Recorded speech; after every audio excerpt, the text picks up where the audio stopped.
They told me my grandfather died 8 years ago. The funeral, the ashes, the will. My family handled it all. I was just invited to cry on cue. Then, during a late shift at the diner, an old man walked in, ordered a meal only he would know, and called me by a name only he ever used. That night, I learned my grandfather was not dead. A part of my life was buried alive, along with millions of dollars and a lie nearly a decade old. My name is Madison Diaz. I'm 28 years old, and my life is measured in lukewarm coffee and the grease that settles on my skin. This is the Firefly Junction Diner, a 24-hour box of flickering neon and stale cigarette smoke clinging to the edge of the interstate, just outside Redwood Springs, Colorado. This is my second job, my first. Stocking produce at a downtown market. Barely covers the rent on my studio apartment. This one, the graveyard shift from 10 p.m. to 6 a.m., is supposed to be paying down the mountain of student loan debt that follows me like a shadow. My life is not a life. It's an endless shift under buzzing fluorescent lights. It was just after 2 in the morning. The diner was in its usual late-night lull. That quiet, desperate hour when the only customers are the truly lost or the drunk. In booth 4, a trio of truckers, fueled by caffeine and hours on the road, were laughing too loud at a joke I couldn't hear. Their voices a harsh grate against the low hum of the coolers. The air was thick with the smell of old frying oil and the acrid tang of burnt coffee from a pot that had been sitting on the burner for at least 2 hours. Ron, my manager, was slumped over the register, his breathing a heavy rattle in the quiet. I was balancing a tray stacked with empty plates, my shoulders aching from the weight, my feet throbbing inside sneakers that were worn thin. The neon Firefly sign outside the window pulsed, casting a sickly pink glow that made the ketchup bottles on the tables look like they were filled with blood. It was just another Tuesday, indistinguishable from the Monday before it or the Wednesday that would follow. Then the bell above the door chimed, a thin, tinny sound that cut through the silence. I didn't look up right away. I was scraping plates into the bus tub, my mind already on the next pot of coffee I needed to brew. Another trucker, probably, or maybe a college kid pulling an all-nighter. When I turned, tray in hand, I stopped. He was old. Not just elderly, but worn down to the bone, like a piece of driftwood washed ashore. He wore a thick, oatmeal-colored wool sweater, pilled at the cuffs and stained near the collar. He leaned heavily on a dark wooden cane, his knuckles white as he gripped the handle. He moved with a shuffling, painful slowness, each step a deliberate negotiation with the cracked linoleum floor. I stood frozen, the heavy tray suddenly feeling weightless. A cold dread, sharp and immediate, shot straight down my spine. It was like watching a film skip a frame. Something was wrong. He bypassed the clean booths near the front, ignoring the empty counter stools under the harsh lights. He just kept moving toward the back, past the jukebox that hadn't worked in years, his gaze fixed. He slid into booth 12, the corner booth. My breath caught in my throat. Booth 12 was the worst table in the place. It was dark. The vinyl on the bench seat was split open, and the light above it always flickered. It was the booth I took my 30-minute breaks in, the one where I'd sit and stare out at the highway, watching the trucks disappear into the darkness. It was the booth I had, as a lonely kid, always imagined I would bring my grandfather to. I'd pictured it clearly me, grown up, sliding a menu across the table to him, telling him to order anything he wanted. A stupid, childish fantasy, a pointless one. My grandfather had been dead for 8 years.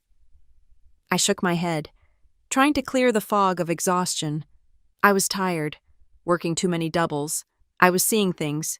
I grabbed a menu, sticky from the last customer, and poured a glass of water, the ice cubes rattling against the glass. I walked over, pasting on the flat, professional smile I reserved for the graveyard shift.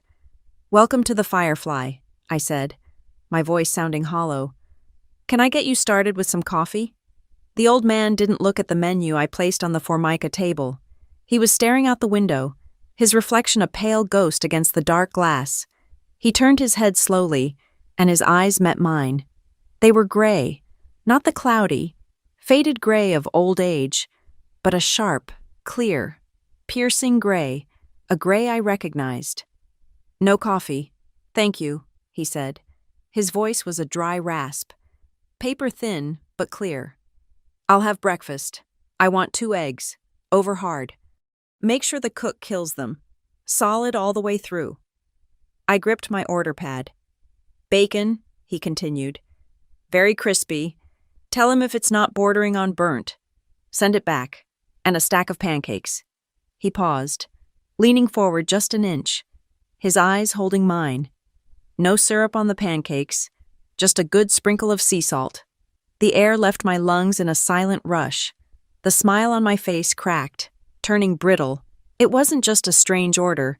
It was the order.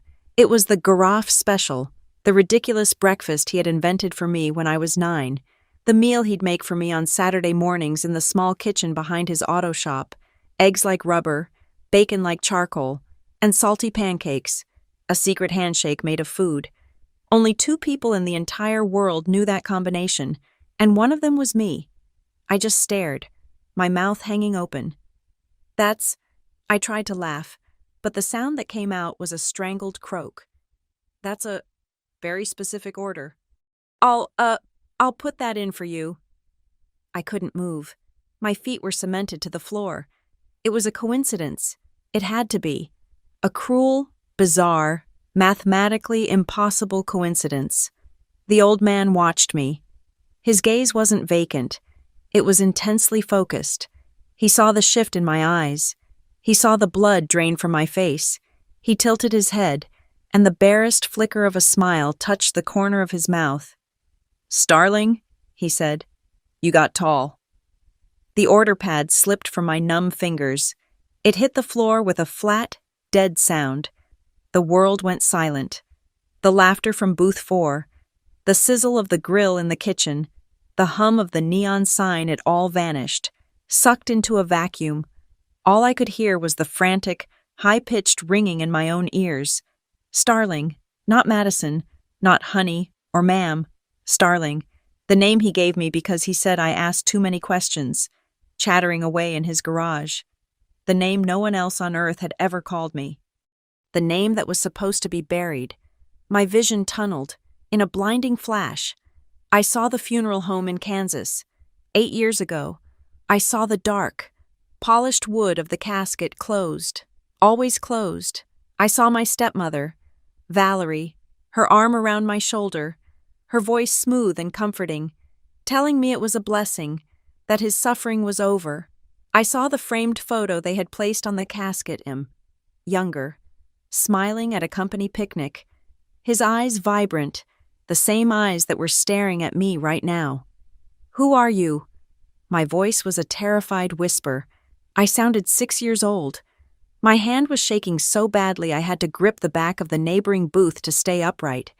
The old man's expression softened, the faint smile vanishing, replaced by a deep, profound sadness that seemed to pull all the light from his corner of the diner. "You know who I am, Maddie," he said, using the name the world knew. "I'm Henry Calder." Henry Calder.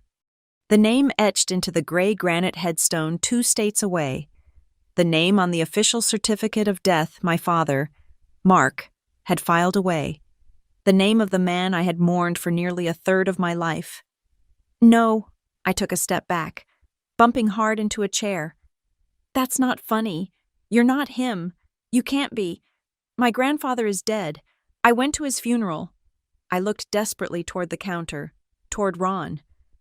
But he was still asleep, oblivious to the fact that my entire world was tearing apart. "This is a joke," I said, louder this time, as if saying it would make it true. "A sick joke. Who are you? Who sent you?" The old man didn't flinch at my accusation. He just sat there, solid and real, in his worn-out sweater. "I'm not a ghost, Starling," he said calmly, "and I'm not a joke." "Prove it," I hissed, the word ripping out of my chest, half rage, half pleading. "If you're him, prove it. Say something. something only he would know. He looked away from me, toward the highway, as if pulling the memory from the dark ribbon of road. "Thanksgiving," he said, his voice quiet. "You were 12. Your father and Valerie were having their first big fight about money, about the new house. You were hiding in the garage, crying because you said you hated the smell of roasting turkey and new paint."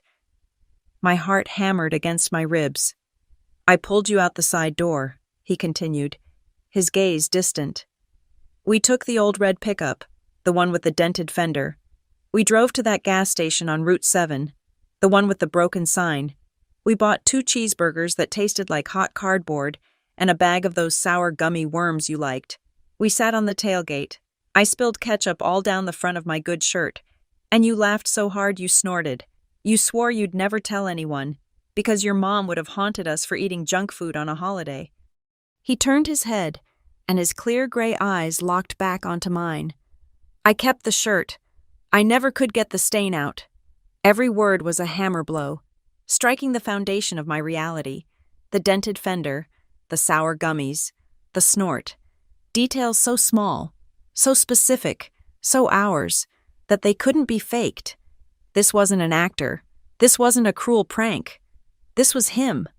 The greasy floor of the Firefly Junction diner seemed to tilt beneath my feet.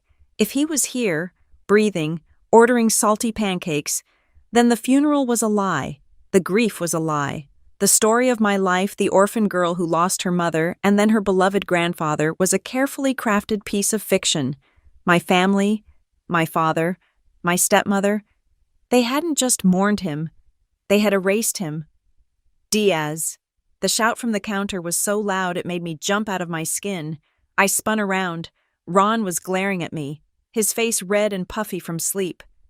"Booth 4 has been waiting for their check for 5 minutes. Stop chatting up the customers and get to work. What's the problem?" I couldn't form words. I just nodded dumbly, my limbs feeling like they were weighted with lead. I looked back at Henry Calder, my grandfather, the ghost in booth 12. He looked exhausted, but he gave a short, sharp nod toward Ron, telling me to go. A sudden, sharp panic seized me. What if I walked away and he vanished? What if I was having a breakdown? I turned, desperate to settle the check and get back, to prove he was real. As I took a step, he leaned forward, his voice dropping to a low, urgent whisper that sliced through the returning sounds of the diner. "After your shift," he said. "The back parking lot, by the dumpsters." I froze, my back still to him. "I'll tell you what really died 8 years ago. Starling," he rasped, and all the grandfatherly warmth was gone from his voice, replaced by something as cold and hard as iron. And it wasn't me. Before the Firefly Junction diner, before the double shifts and the debt that choked my paycheck, there was Maple Ridge, Kansas. It was a flat, horizon-first kind of town, where the air smelled like cut alfalfa, diesel, and the metallic tang of approaching rain. My world then was simple. It was the small house I shared with my father, Mark Monroe, and my mother, Elena, and it was Calder's Garage Transport, which was where I truly lived. My grandfather, Henry Calder, owned it all. He was a quiet legend in that part of the state. He owned the largest independent garage and the attached trucking lot that serviced rigs from coast to coast. He was wealthy, the kind of wealthy that owned land and machinery, not the kind that wore new suits. He wore the same blue-gray coveralls every day of his life, his hands permanently cracked and stained black at the cuticles. He lived in the same small brick house he'd built in the 1950s. I was his shadow. From the time I could walk, I was in that garage. The smell of gasoline, motor oil, and welding fumes is the closest thing I have to nostalgia. He'd sit me on a high stool by his workbench, the roar of impact wrenches and the hiss of hydraulic lifts echoing around us. He taught me to listen, not just to look.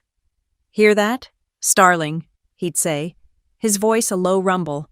I must have been 7 or 8, holding a flashlight beam steady for him. That high-pitched whine. "That's not the engine, that's the alternator complaining. It's about to go." He taught me the difference between a bad valve lifter and a piston slap. He'd wipe a streak of grease across my nose and smile. A rare, bright thing. Don't you ever let any man tell you a girl can't understand an engine? You can manage a whole fleet of these rigs if you've got a mind to.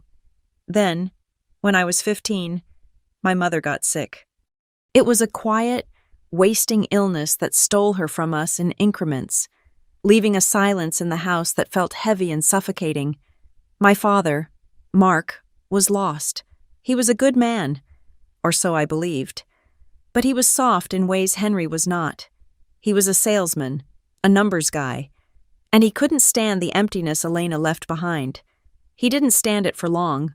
Less than a year later, Valerie entered our lives. She was a financial consultant he'd met in Kansas City, and she arrived like a perfectly manicured storm front. She was all sharp angles, expensive perfume, and a smile that never, ever reached her eyes. She organized my father's grief, then his finances, and then, very quickly, she married him.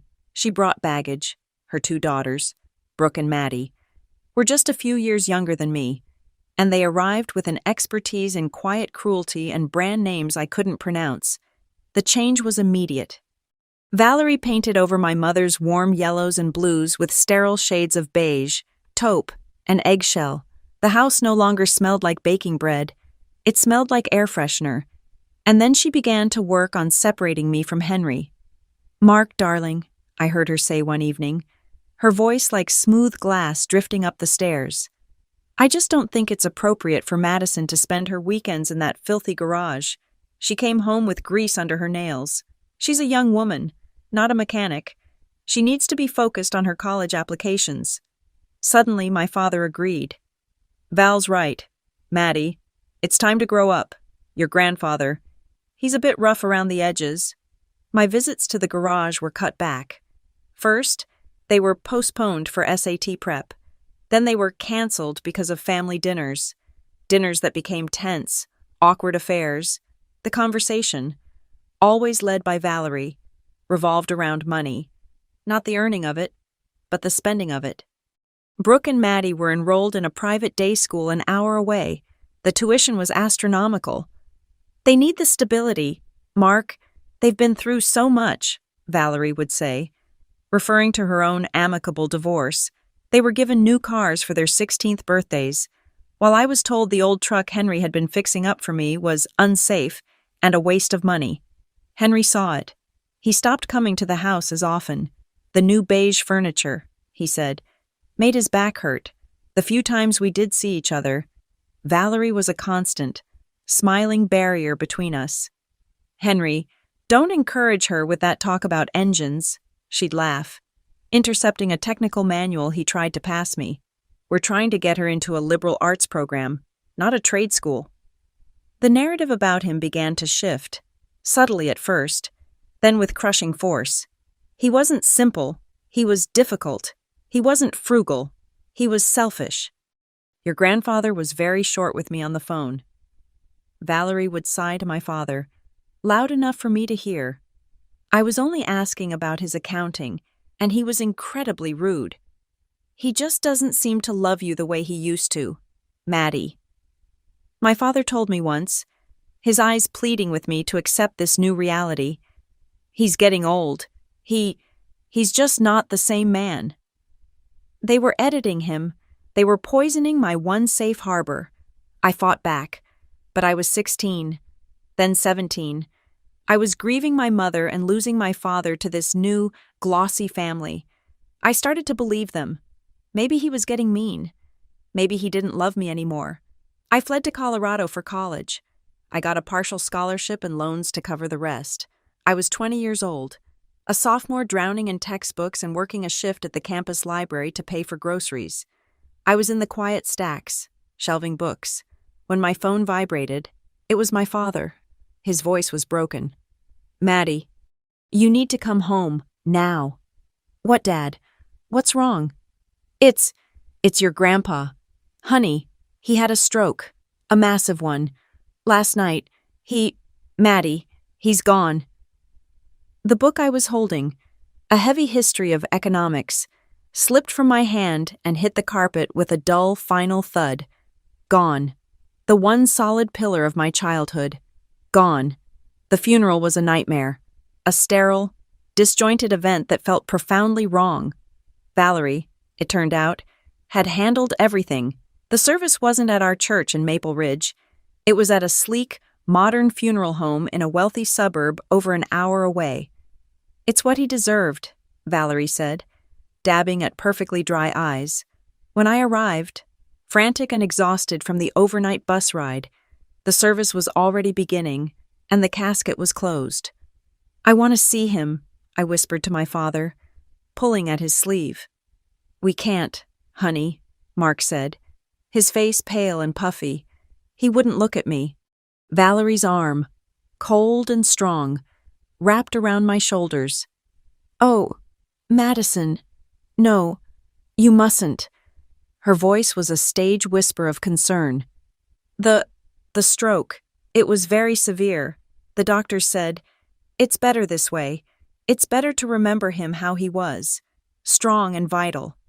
No hospital, no chance to say goodbye, no final look, just a closed, polished box and a story about a sudden end." I was so shattered by the shock, so disoriented, that I just nodded and let them lead me to the front pew. Back at the house that now felt completely alien, Valerie was in her element. She poured coffee and accepted condolences, her voice a perfect modulation of brave grief.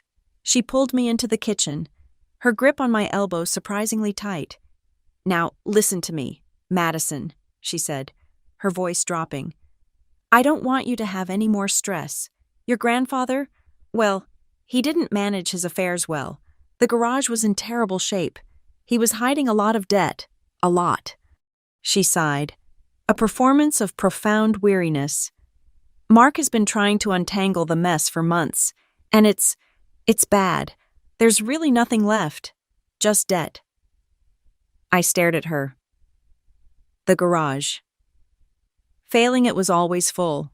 "It's a blessing he went quickly," she continued.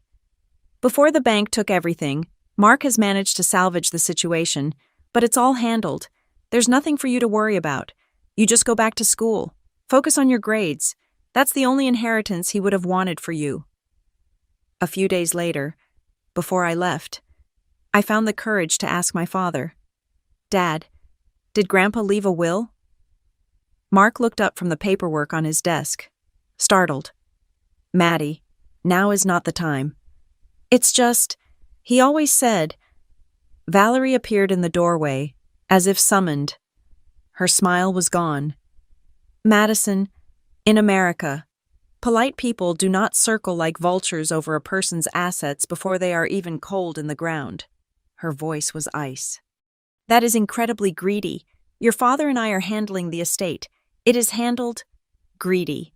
The word burned into me. I felt a hot, crawling shame. She was right.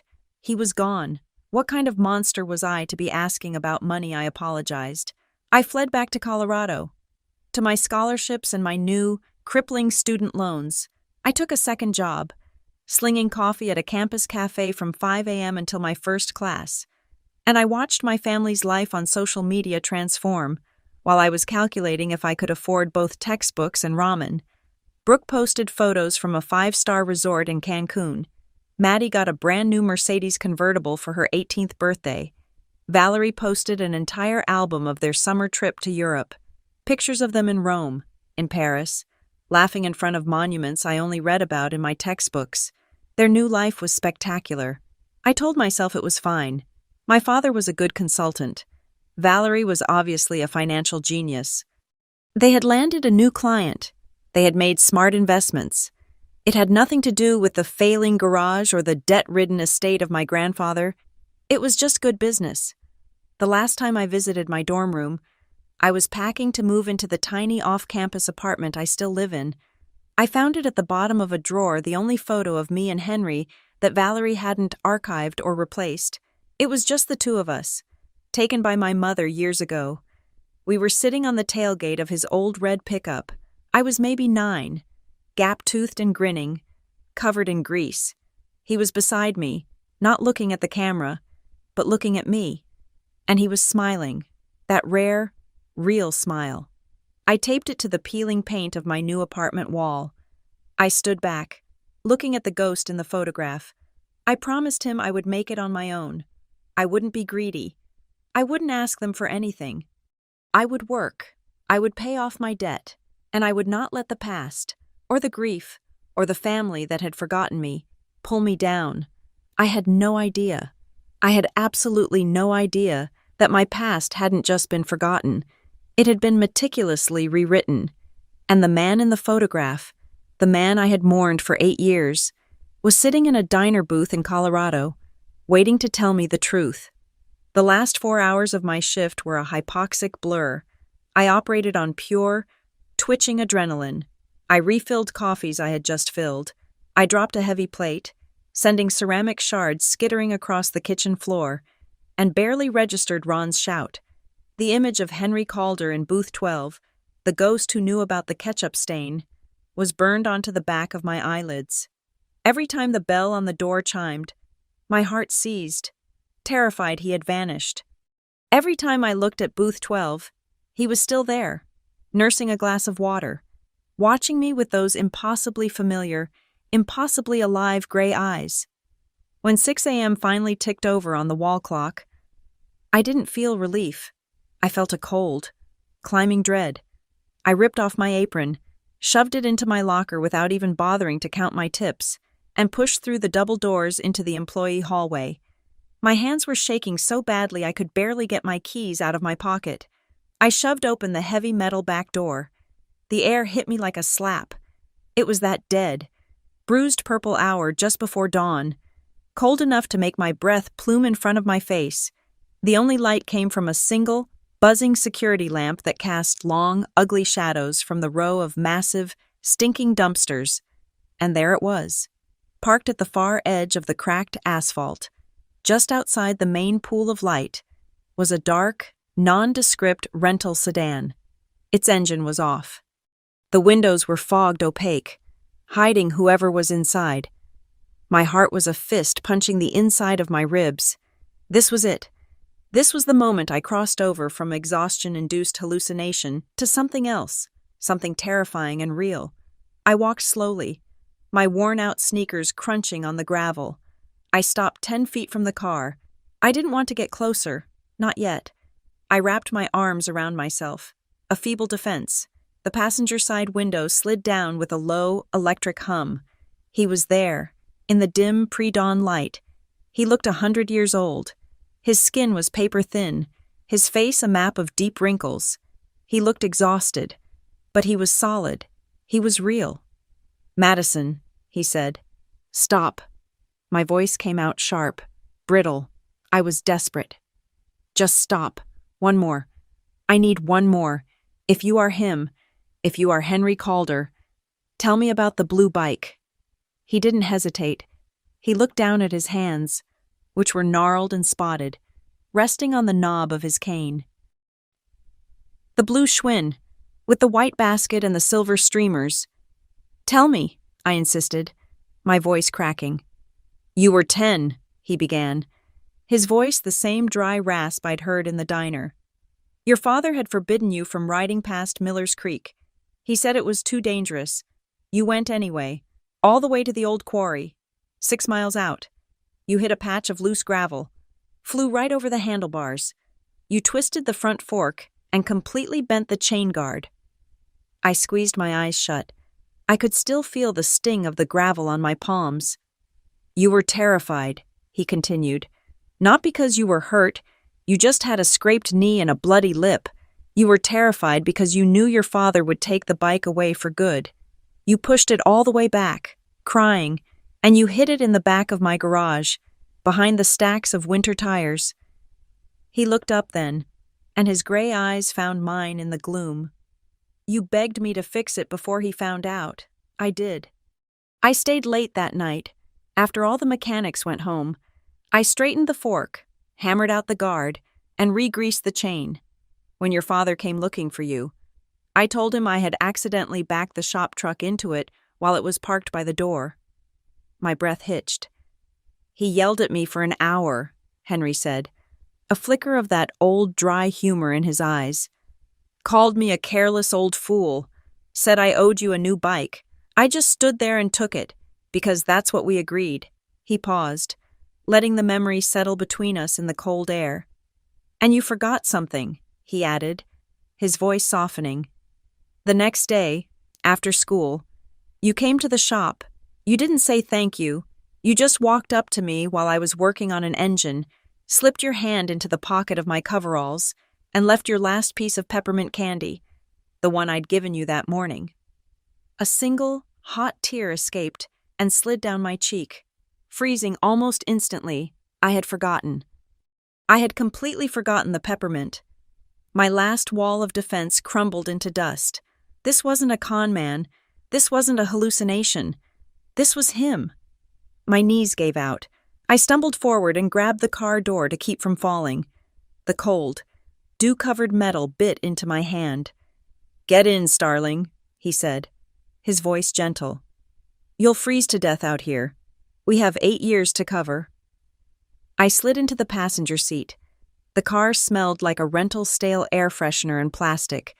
I couldn't stop staring at him, the profile I knew better than my own, the line of his jaw, the shape of his ear. "How?" I finally whispered, the word tearing out of my throat. "Henry, the funeral. I was at your funeral.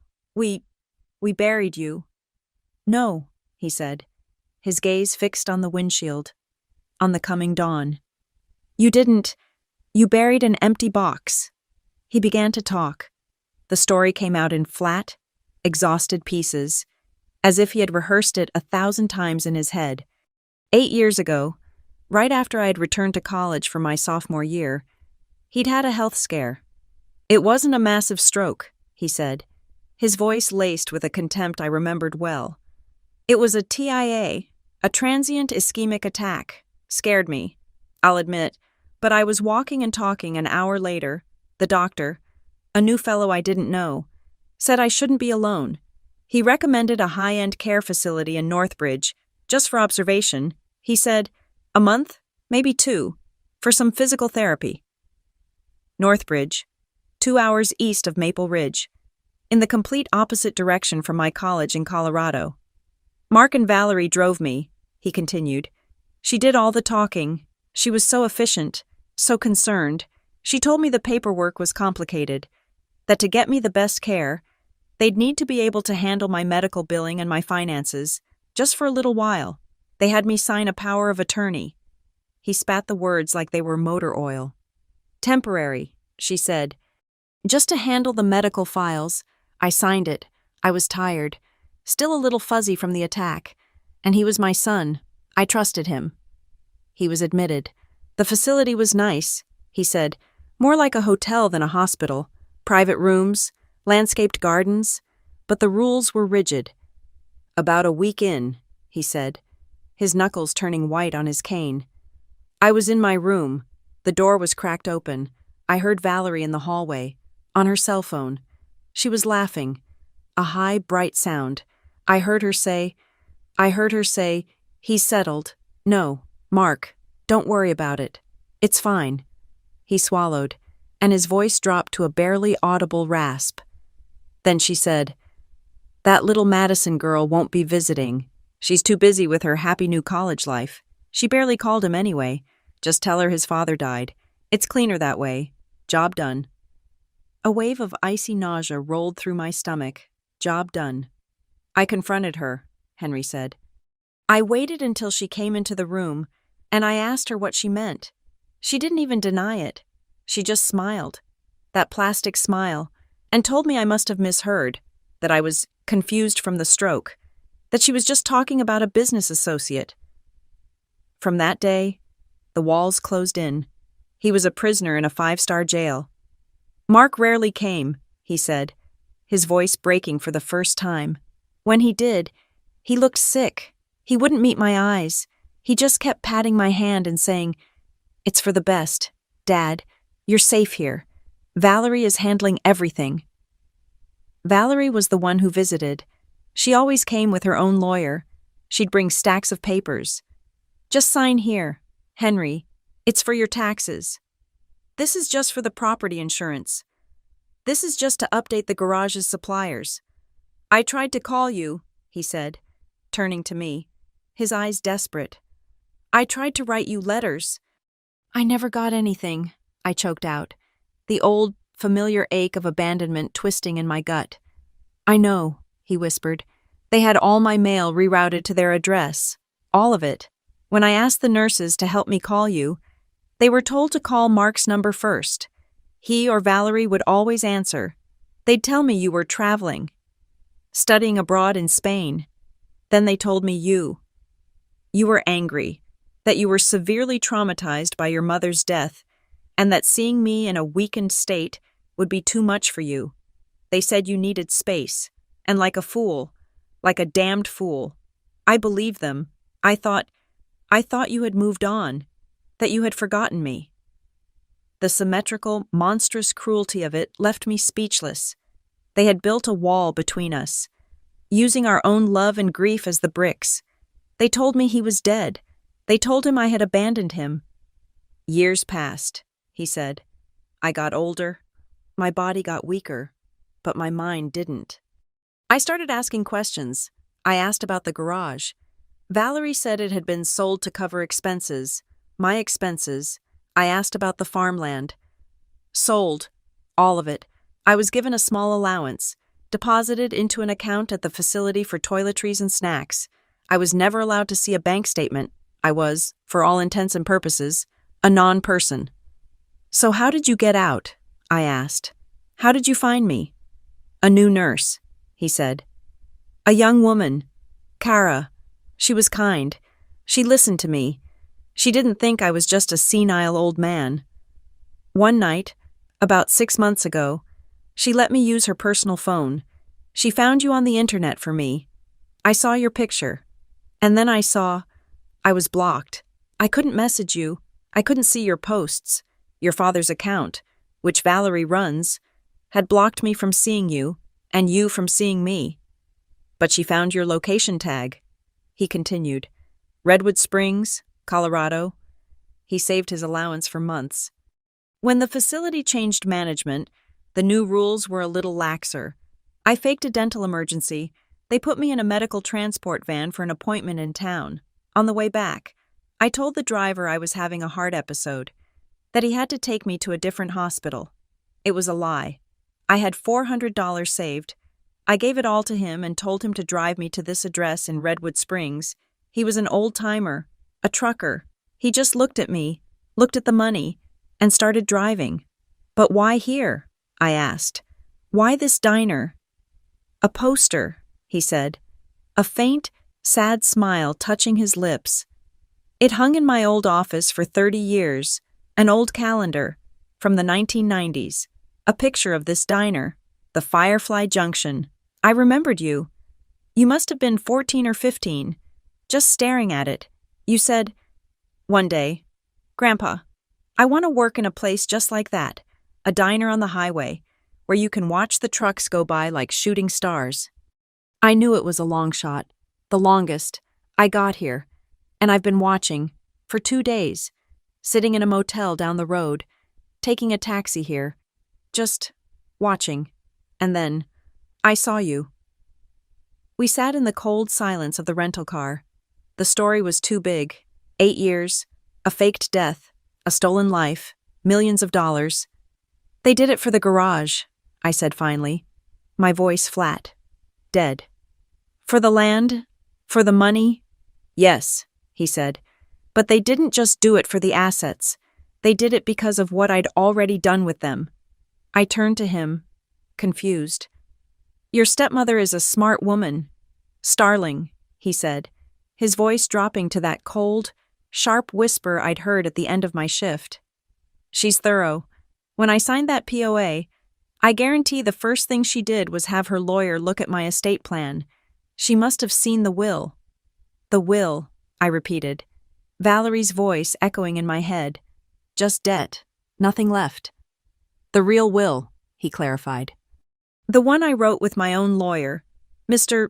Fletcher, a year after your mother died. The one that named you the sole beneficiary of the bulk of my estate, the garage, the transport business, the farmland, The savings. He tapped his temple with a shaky finger. I still remember every word, and she must have seen it. He turned in his seat, his gray eyes pinning me, all the frailty gone, replaced by a core of pure, unadulterated steel. If they told you I was dead, Madison, he whispered, it's because that will is the one thing they are most afraid of. It's the one thing that proves their entire life is a fraud. And it's the one thing that can take it all back. I didn't sleep. I drove Henry to a small, clean motel on the other side of town, the kind that truckers use, and paid for his room in cash. He was exhausted, fading in front of my eyes, but he refused to let me go until I promised to be careful. I left him with a promise to return after my shift and drove back to my own apartment as the sun, an angry red eye, began to smear the horizon. My apartment felt alien. The small, cluttered space that was my entire life felt like a flimsy stage set. I was vibrating, my mind moving too fast for my body, replaying 8 years of my life in a frantic, disjointed loop, the lies, all of it. I went to the closet and pulled down a worn cardboard shoebox from the top shelf. It was my memory box, a collection of dusty, painful relics I couldn't bring myself to throw away. Inside, beneath my mother's hospital bracelet and a few dried-out prom corsages, was the evidence of my grandfather's death. I dumped the contents onto my small kitchen table. The funeral invitation, printed on heavy, cream-colored cardstock, the glossy order of service pamphlet with his picture on the front, a single, blurry photograph I'd taken with my phone of the granite headstone, weeks later, and the pre-printed thank you card we were supposed to have sent out, with the scanned, impersonal signatures of Mark and Valerie Monroe.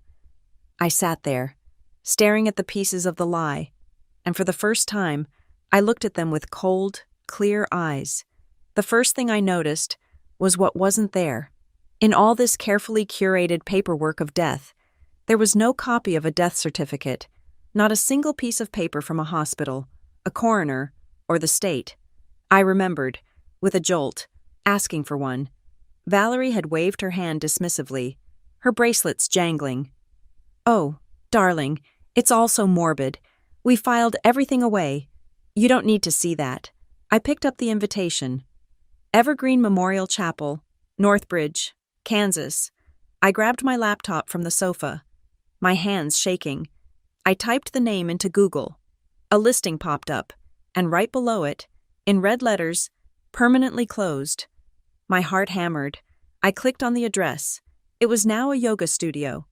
I scrolled through the reviews, my eyes scanning the dates. The last review for the Evergreen Memorial Chapel was 9 years ago, 1 full year before Henry's supposed funeral.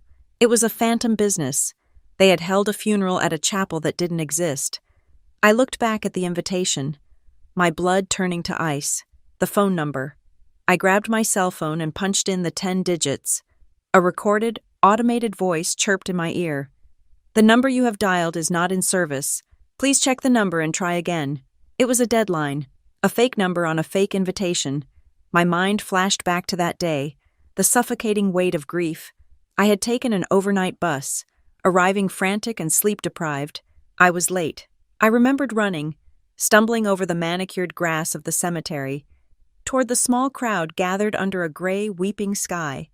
The coffin, dark, polished, and sealed, was already being lowered into the ground. I never got close. I never even saw it sitting still. I just saw it descending. Valerie had intercepted me, pulling me into a suffocating, perfume-scented hug, her sobs theatrical and loud. He's at peace, darling. He's at peace. My father stood beside her, his face ashen, his eyes empty and fixed on the hole in the ground. And I remembered, with a sickening clarity, Brooke and Maddie. They weren't crying. They were standing off to the side, near a gleaming new black sedan I didn't recognize. They looked bored, annoyed, checking their phones as if waiting for an appointment to be over.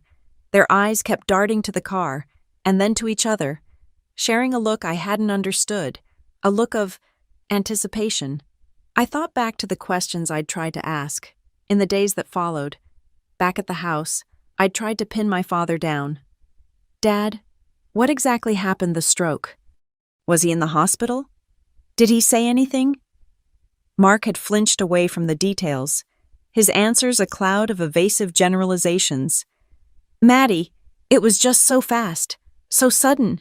We're just respecting his wishes. He wanted everything simple, no fuss, no complicated paperwork. No complicated paperwork. That line, which had brought me comfort 8 years ago, now rang like a fire alarm. This was a family, Valerie's family, that was built on paperwork. She had binders for appliance warranties. She had spreadsheets for her vacation budgets. She itemized every single tax deduction. The idea that she would handle a death, an estate, a multi-million-dollar estate, with no complicated paperwork was the most ridiculous lie of all. My hand was shaking, but I knew I had to do it. I pulled up my father's contact. My thumb hovered over the call button.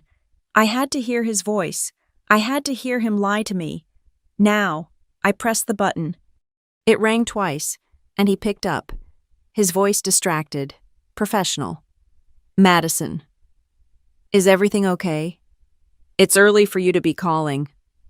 I took a breath, marshaling the lie I had rehearsed in my head. Hi, Dad. Sorry to bother you at work. This is a really random, bureaucratic question, but I'm updating the beneficiaries for my new job's insurance policy. It was a flimsy lie. My new job was the diner, which offered nothing. And they're being difficult. They need a copy of Grandpa Henry's death certificate, just for the family records file. A beat of pure, cold silence stretched down the line. It was so quiet, I could hear the faint static. A death certificate, he finally stammered, his smooth salesman's voice gone, replaced by a nervous, reedy tone. Maddie, my God, why would you need that? It's been 8 years. I know, it's stupid, I said, forcing a light, apologetic laugh. It's just a form. Dad, they're just checking boxes. Could you just scan me a copy? When you have a minute. Oh, of course, sure, he said, his voice suddenly too breezy, too quick. Absolutely, honey, I'll have to find it. You know, Valerie filed all that stuff away, in storage. It's in a box somewhere. I'll get it to you. I'll email it by the end of the week. No problem. He was lying, the hesitation, the over-polite agreement. He was a terrible liar. Always had been. He was panicked. There was no certificate. There was no file. Great, Dad. Thanks. Talk to you soon. I hung up. The end of the week would come and go. I would never get that email. I couldn't hold this alone. My world was tilting, and I needed an anchor. I texted the only person in this town I trusted, my coworker from the diner, Naomi Brooks. Emergency. Need to talk. Are you awake? Naomi, a fellow creature of the night, texted back almost instantly. Awake and caffeinated. You sound like you've seen a ghost. Meet me at the 24/7 cafe. 20 minutes later, I was sliding into a booth opposite her. Naomi was my age, sharp, funny, and working the graveyard shift at the Firefly to pay her way through paralegal school during the day. She took one look at my face and her smile faded. Maddie, my God, you really have seen a ghost. I have, Naomi, I whispered, my hands shaking so badly I slopped coffee onto the table. I really, truly have. I told her everything. The old man walking in, the salty pancakes, the name Starling, the story of the blue bike, the closed casket, the non-existent funeral home, the phone call to my father. Naomi listened. She didn't interrupt. She didn't look at me like I was crazy.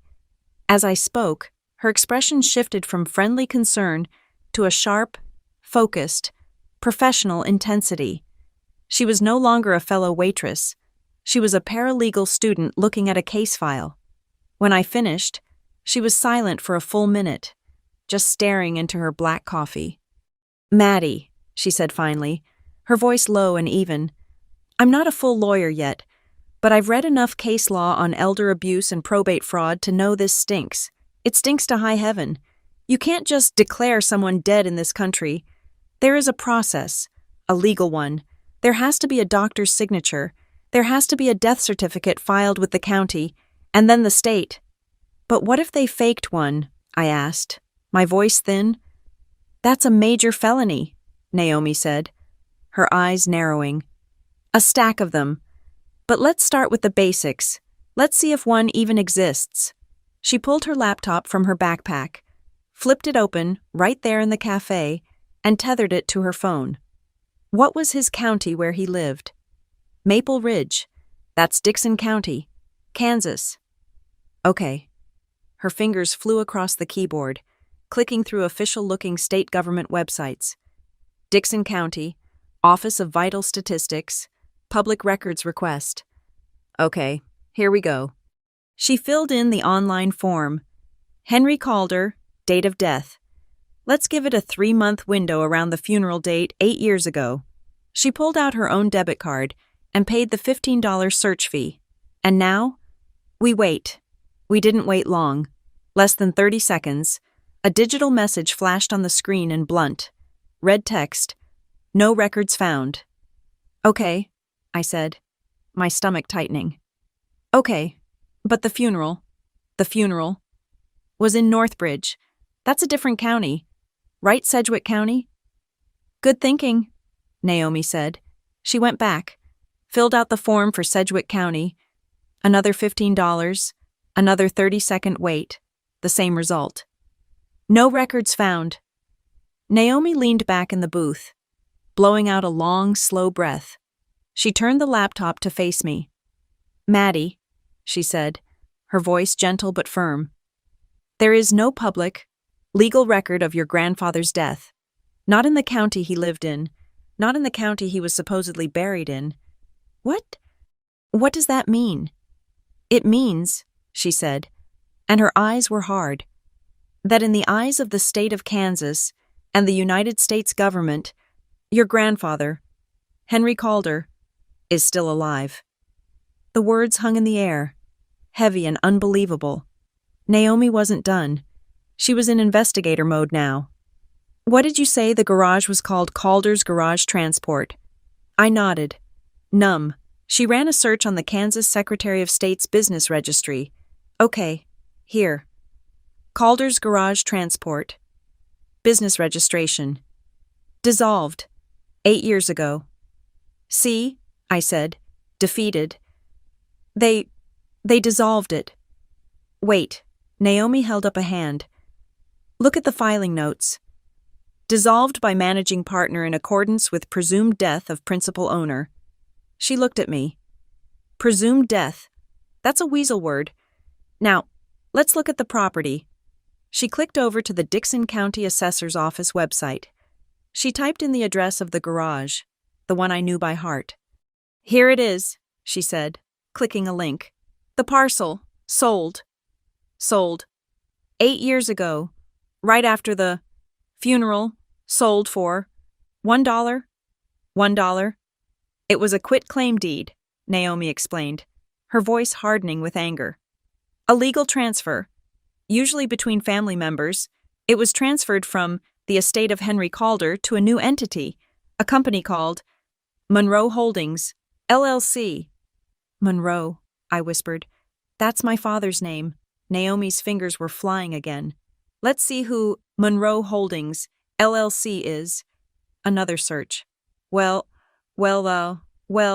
registered agent Valerie Monroe, principal officers Mark Monroe and Valerie Monroe, company formed 9 years ago, just about 6 months after your mother passed away. I stared at the screen, the garage, the farmland, the trucking contracts, my inheritance, all of it, funneled for $1 into a shell company owned by my father and the woman who had replaced my mother. I went home. The sun was fully up, streaming through my windows, but I felt like I was in the darkest night of my life. The grief was gone, the confusion was gone. They were replaced by a cold, sharp rage that clarified everything. I sat at my laptop. I created a new, password-protected folder on my desktop. I named it Ghost. I started uploading the evidence. Scans of the fake funeral invitation, the screenshot of the non-existent chapel, the no records found pages from 2 different counties, the property transfer for $1, the corporate filing for Monroe Holdings, LLC. I dug through 8 years of emails. The one from my father. "Honey, just get on the bus. We're all in shock. It's a blessing he went fast." The one from Valerie. "Don't you worry your pretty head about the details. Madison, we have it all covered." Each one was a new file, a new piece of the indictment. I was no longer a grieving granddaughter. I was a prosecutor building a case. I was looking at my family not as family, but as suspects. I was saving the last screenshot when my phone, sitting on the desk beside me, buzzed to life. It was an unknown number, but the area code was 785. Kansas. My blood turned to ice. I answered, my throat tight. "Hello?" There was a half-second of silence. Then, a voice, as smooth and sweet as poisoned honey. A voice I hadn't heard in 6 months. "Madison, darling, it's Valerie." I stopped breathing. Hi, Valerie. What's up?" Another pause. A soft, artificial laugh that scraped against my nerves. "Oh, nothing specific. Darling, your father just happened to mention you called him, asking about old things, old papers." My grip on the phone tightened until my knuckles were white. He had called her, immediately. "I just wanted to check in," she cooed. "Make sure you're doing all right. You've been working so very hard. Darling, 2 jobs, isn't it? We worry about you. It's really not good for your mental health, you know, digging up the past." It wasn't a question. It was a threat. "I'm fine, Valerie," I said, my voice shaking despite my best efforts. "It was just for a stupid insurance form." "Of course it was," she purred. "Of course. You just take care of yourself. Madison, some things are better left buried. It's just healthier. For everyone." The line clicked dead. I stared at the phone. She hadn't just been warned. She had been prepared. She had a script. I never told my father what I was digging up, only that I needed one document. But Valerie knew. She knew, and she was warning me to stop. The lie wasn't just a passive 8-year-old event. It was active. It was alive. And they were still protecting it.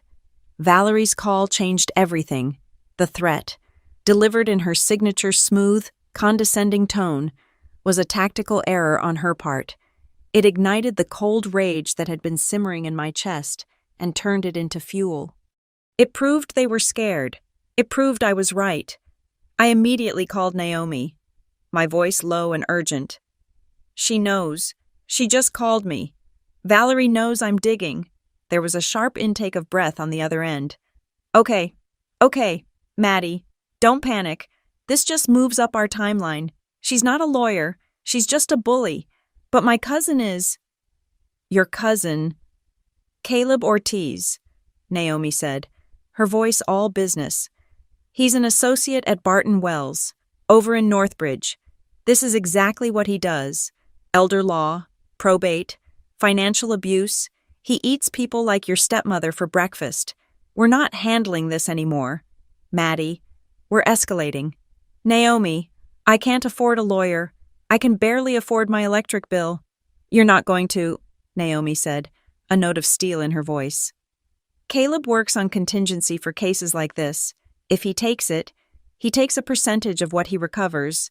And trust me, after what you've told me, he's going to want this case." The next day felt like a covert operation. Naomi, acting as a go-between, set up the meeting. Caleb didn't want to meet at my apartment or the diner. He chose a neutral, anonymous location, a conference room at a chain hotel near the interstate, the kind used for corporate seminars. I met Henry at his motel, my heart pounding, and drove us there. I half expected Valerie and my father to jump out from behind a corner. Henry was quiet, his face set in grim lines. leaning heavily on his cane. We walked into the conference room.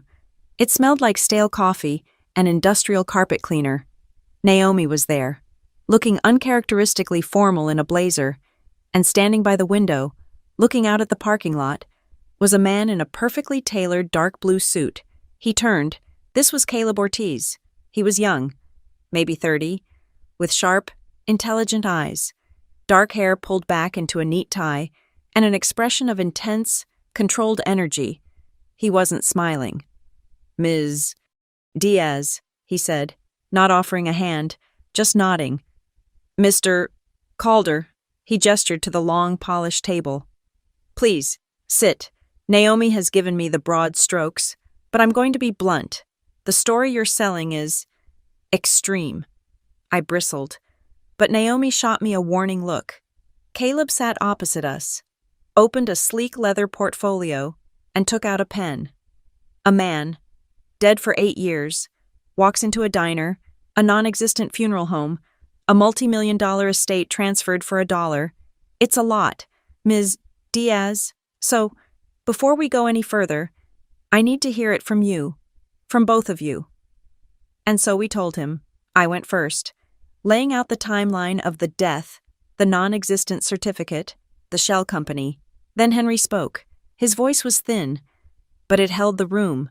He spoke of his TIA, of the care facility, of the power of attorney.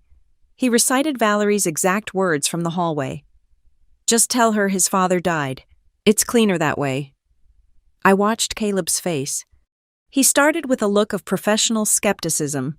As Henry spoke, the skepticism didn't disappear, but it was joined by something else focus. His eyes narrowed. He stopped clicking his pen. He just listened. When Henry finished, Caleb was silent for a moment. He looked at Henry, a long, assessing gaze. "Mr. Calder," he said, his tone shifting. It was no longer skeptical. It was clinical. "I have to ask you a few questions. This is for my protection, and for yours. Can you tell me what day it is?" "It's Wednesday, November 6th, Henry said, his voice sharp. "And the year, 2024. Who is the current president of the United States?" Henry answered correctly. "And who?"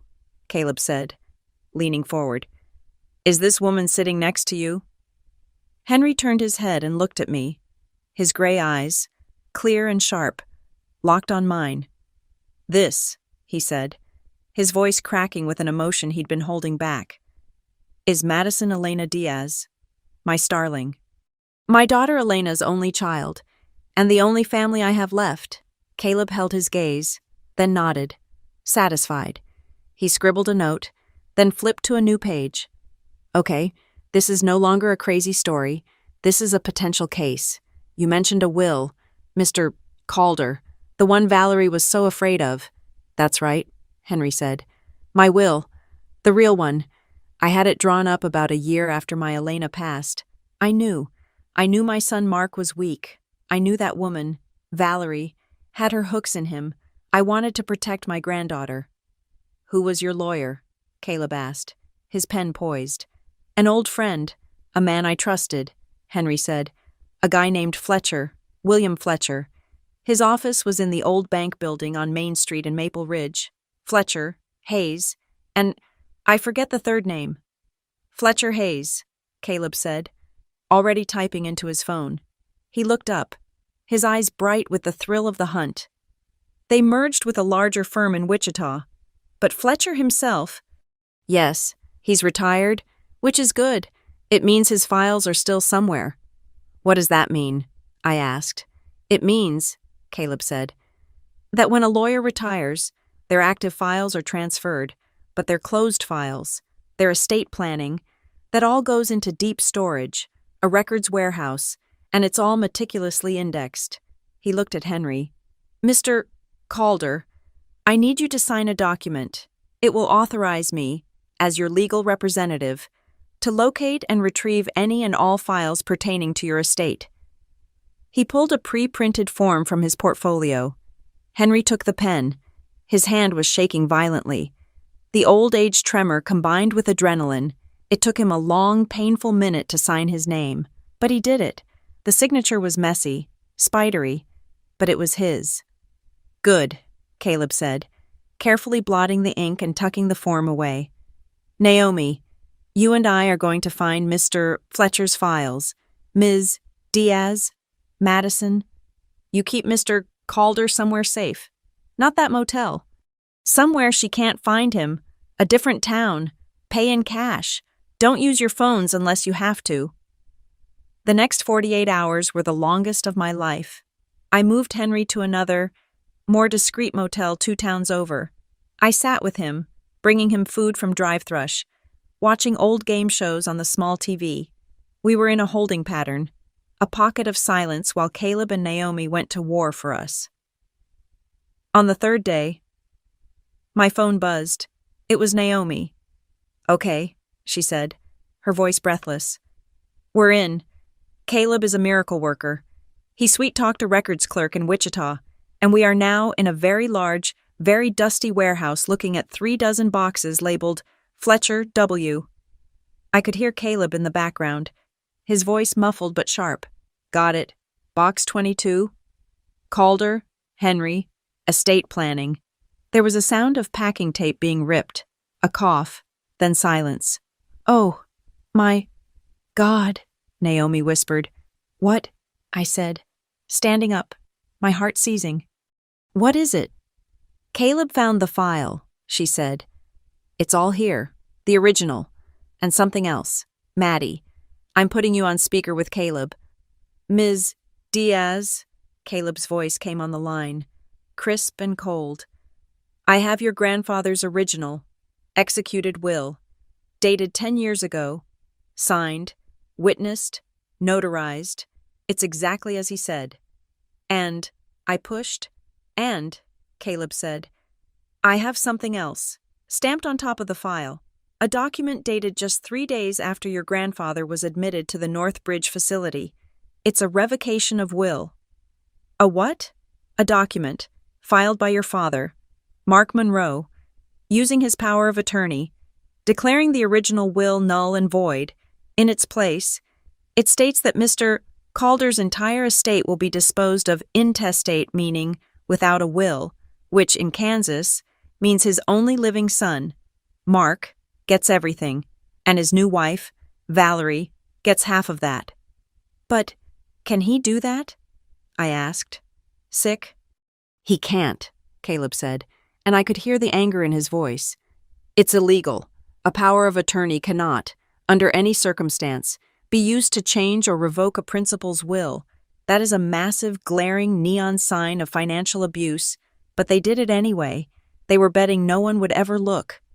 And that's not all, Caleb continued. I'm looking at the signature on the revocation form. It's supposed to be Henry's, but I'm comparing it to the signature on the original will, and the one he gave me 2 days ago. It's different. The tremor is wrong. What do you mean? It's practiced, Caleb said. It's not the natural shake of an old man's hand. It's the shake of someone trying to forge an old man's hand. It's too deliberate, too uniform. I'm sending a photo of this to a handwriting expert I use. Right now. He was quiet for a moment. I heard the click of a smartphone camera.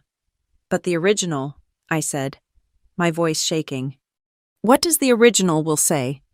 Caleb was silent for a second as he read. It's simple, clean. He leaves a small cash bequest, $10,000, to his son, Mark Monroe, $10,000.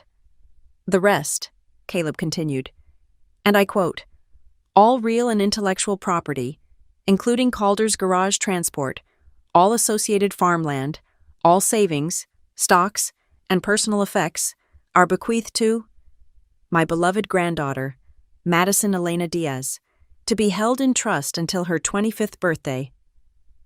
I sank onto the edge of the motel bed, the cheap comforter rough against my legs, the garage, the land, the savings, everything, all the years I had spent scraping by, the 2 jobs, the crushing debt, the nights I'd gone to bed hungry because my paycheck wouldn't stretch, the shame I felt, thinking I was poor because I was somehow lazy or not smart enough. It was all a lie. Brooke's car, Maddie's tuition, Valerie's European vacations, their new house. They hadn't just stolen from my grandfather. They had stolen from me. They had been living my life. They had been spending my inheritance while I was working myself to the bone, grieving for a man they had buried alive. The numbness evaporated, replaced by a pure, white-hot, cleansing fury. "Caleb," I said, my voice a stranger to my own ears, cold, hard, and perfectly steady. "What do we do now?" There was a pause on the line. I heard him take a deep breath. "Now," Caleb said, his voice matching mine in its cold intensity. "We strike. I've seen enough. We have the motive. We have the original will. We have the fraudulent revocation. And we have a forged signature. We have a living, breathing victim.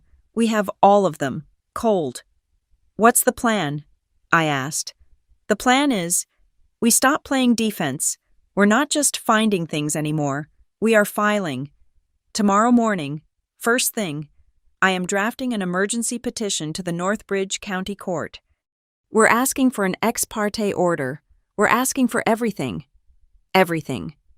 An immediate protective order for Henry Calder, naming you as his temporary guardian, severing Mark's power of attorney. And this is the big one, a temporary restraining order freezing all assets of Monroe Holdings, LLC, every bank account, every property. We are locking it all down before your stepmother gets wind of this and tries to move one more penny to the Cayman Islands. Will it work?" "It's a high legal bar," Caleb admitted, "but I have never, in my entire career, seen a set of facts this egregious. A faked death, a man held captive for 8 years, a forged revocation. A judge is going to take one look at this, and their hair is going to catch on fire." He paused. "Madison, this is the starting gun. Once we file this, the war begins. There's no going back. Are you ready?" I looked at Henry. He was sitting in the cheap motel chair, watching me, his eyes clear and waiting. He had survived 8 years of this. "Yes," I said. "I'm ready. Burn them to the ground." The emergency petition was a silent explosion. For 2 days, the world was quiet. I went to my shift at the Firefly, moved Henry to a third, even more anonymous motel, and waited. The silence was agonizing, a high-pitched ringing in my ears. I knew Caleb's filing had landed on a judge's desk, and I knew that judge's clerk would have, by law, notified the opposing counsel, my father, my stepmother. The silence broke at 5:45 p.m. on a Thursday, just as I was walking into the diner for my shift. The bell above the diner door chimed, and it wasn't a trucker or a local. My father, Mark Monroe, stood in the entrance, blinking in the fluorescent light.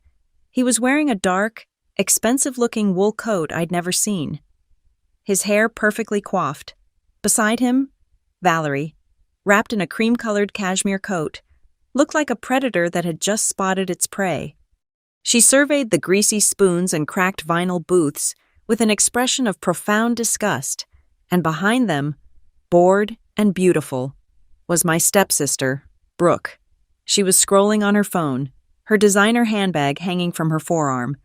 Dressed in clothes that were worth more than my entire year's salary at this place, they were a diorama of wealth and concern, completely alien to the world of the Firefly Junction diner. Ron, my manager, looked up from his paperwork, his eyes wide. My heart didn't just pound. It stopped. The war wasn't coming. It was here. "Madison." My father's voice was a boom of false concern. He rushed forward, his arms outstretched, pulling me into a hug that smelled of expensive cologne and deceit. He gripped my arms, his face a mask of practiced worry. "Maddie, my God, are you okay? Are you sick?" I froze, the greasy apron still in my hand, not yet tied. Valerie glided up behind him, her cold eyes scanning me from head to toe, taking in my worn sneakers, my faded jeans, my diner-issue polo shirt. Her smile was a tight, sympathetic slash of dark red lipstick. "Darling," she cooed, placing a cold, manicured hand on my arm. "We are so..." So worried about you. I had 30 seconds of prep time. Caleb had warned me. They won't come at you with lawyers first, he'd said. They'll come at you with guilt. They'll try to gaslight you. They will try to make you the problem, not them. Do not engage. Do not argue. Be confused. Be tired. Be weak. And record everything. As my father held my arms, his worried gaze fixed on mine, I let my shoulders slump. I let my eyes fill with the exhaustion that was all too real. With one hand, hidden by my body and the apron I was holding, I fumbled for my phone in my jeans pocket. I slid my thumb across the screen, found the voice memo app, and pressed the bright red button. I slid the phone into the deep front pocket of the apron as I fumbled to tie it around my waist. "Dad?" "Valerie," I said, my voice a pitch-perfect imitation of a confused, overtired 28-year-old. "What are you doing here?" I have to work." "Work?" Mark's laugh was sharp, bordering on hysterical. "Honey, you can't work. Not now. Not when you're like this." "Like what?" "Maddie," he said, his voice dropping to a conspiratorial whisper, his eyes darting toward Ron at the counter. "We got a call. From the facility. They said your grandfather. They said he's missing, and then they said you had been in contact." "And then?" Valerie chimed in, her voice like smooth, cold marble. "We got a call from our lawyers about some fantasy you've been spinning. Darling," she tilted her head, her earring catching the light. "We know you've been under a lot of stress. 2 jobs, the student loans. It's a lot for a girl like you to handle. We think," my father said, patting my arm, "that you've had some sort of break, a psychological episode." The gaslighting was so potent, so immediate, it was almost impressive. They weren't just liars, they were artists. "What?" I whispered, letting my lip tremble. "A break. I'm just tired, Dad." "You're not just tired, Madison," Valerie said, her voice hardening, the faux sympathy evaporating for a split second. "You're seeing things. You're imagining your grandfather. You're telling people he's alive." She looked around the diner, then back at me. "Honey, you were at the funeral. Don't you remember?" I looked down, playing the part. "You're ill," Mark insisted. "But it's okay. We're not angry, honey. We're here to help.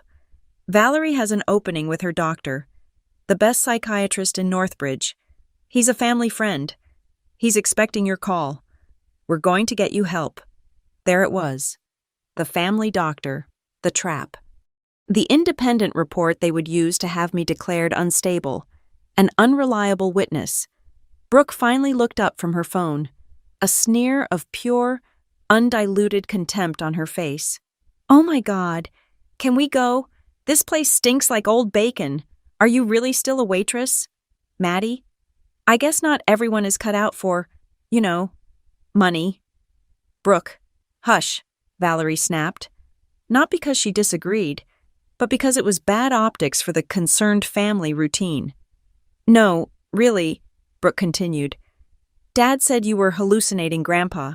That's like really crazy. You should probably get that checked out." I just stared at them, letting the fake confusion in my eyes harden into something else. I looked at Valerie.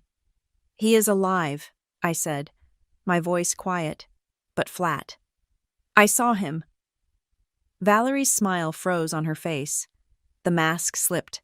Her eyes went from cold concern to colder fury. She leaned in, her voice a low, vicious hiss meant only for me, not knowing my phone was recording every syllable. "Listen to me, you foolish girl," she whispered, her grip on my arm tightening like a talon.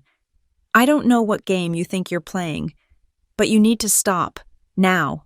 If you keep insisting on this delusion, if you keep telling people he's alive, the police will think you are slandering this family. We have 8 years of paperwork. We have all the documents. We signed everything. It is all legal. It is all done. Do you understand me?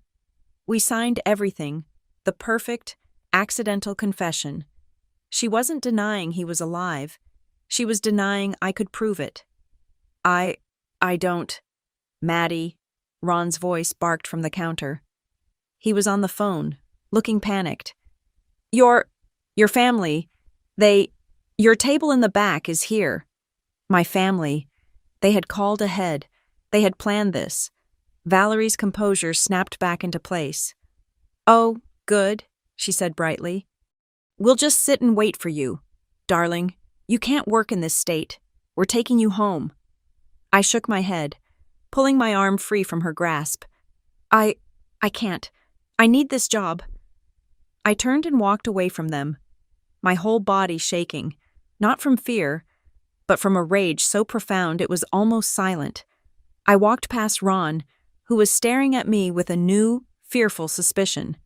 I went into the kitchen, my phone still recording in my apron pocket. I hid in the dry storage closet for 10 minutes, breathing in the smell of bulk flour and canned tomatoes, until my hands stopped shaking. When I came out, they were gone. I walked back out to the front.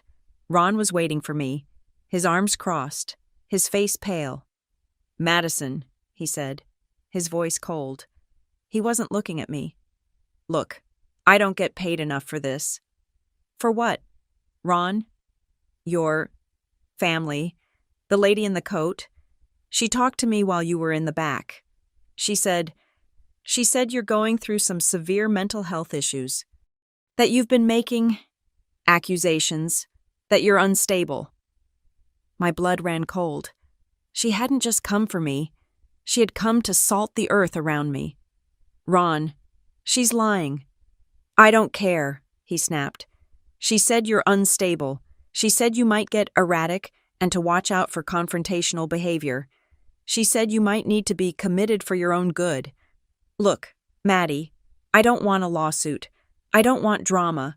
I think you need to take a few days off. Get your head straight. I had been preemptively fired, or at least suspended.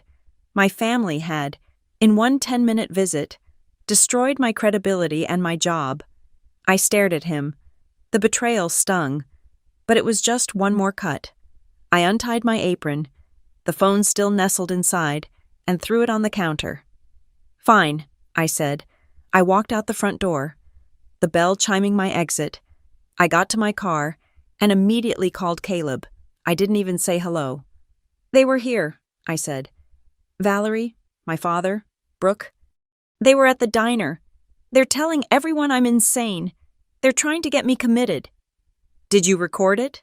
Caleb's voice was sharp, all business. Yes, every word, including Valerie saying, we signed everything, and that I was slandering the family. Good, Caleb said. Good. That's ammunition. Email me the file. Now, he paused. They just revealed their play. If they can't have him declared dead, they're going to have you declared crazy so no one will listen to you. And, he added, his voice grim, they'll try to have Henry declared incompetent so they can regain control. We have to beat them to it. What do? We build our shield, Caleb said. I've already scheduled it, just in case. An independent geriatric neuropsychologist. A real one, not some family friend. I'm taking Henry to him. Tomorrow. We need a baseline cognitive evaluation. Certified, notarized, and ready to file before they even know what hit them. The next morning, I met Caleb at a nondescript medical building. Henry was waiting. Looking small and frail in the bright, clinical light, Caleb introduced us to Dr. Alistair Yao, a man with a kind, quiet face and sharp, observant eyes. Caleb and I waited in the hall for 2 hours while Dr. Yao put Henry through a battery of cognitive tests. When the door opened, Dr. Yao was smiling. He's a remarkable man. Mr. Calder, he said, inviting us in. Henry was sitting at a table, looking tired, but proud. So, Caleb said, getting straight to it. What's the verdict? Mr. Calder, Dr. Yao said, is, without a doubt, 100% cognitively sound. His short-term recall is slightly diminished, which is perfectly normal for his age and the stress he's been under, but his long-term memory. It's a steel trap. He's lucid. He understands his financial situation, and he is absolutely competent to make his own legal and medical decisions. To prove his point, he turned to Henry. Henry, you remember that last question I asked you, the personal one? Henry looked at me, and a small, tired smile touched his lips. He asked me, Henry said, his voice clear, what my granddaughter's least favorite food was, the one I could never get her to eat. He looked at me. Broccoli, he said. You'd hide it in your napkin every Sunday dinner. Tears sprang to my eyes. And her birthday, the doctor prompted. May 12th, Henry said without hesitation. 1996. And the college she went to. University of Colorado. She wanted the mountains, always talked about the mountains. Dr. Yao smiled and closed his folder. This man, he said to Caleb, is not incompetent, and my full 20-page report, which I am signing and notarizing as we speak, will say exactly that. The relief was so profound, I almost buckled. We had it. We had our shield. We were walking out to the car. Henry's arm linked through mine. When Caleb's phone chimed with a high-priority email alert, he stopped cold on the sidewalk and pulled it out. His face, which had been relaxed and victorious, turned to stone. Caleb, I asked, what's wrong? He didn't look up from the screen. His thumb was scrolling furiously. Damn it, he said, his voice a low growl. They're fast. I'll give them that. They're fast. What is it? He looked up, his eyes hard. That was a court notification.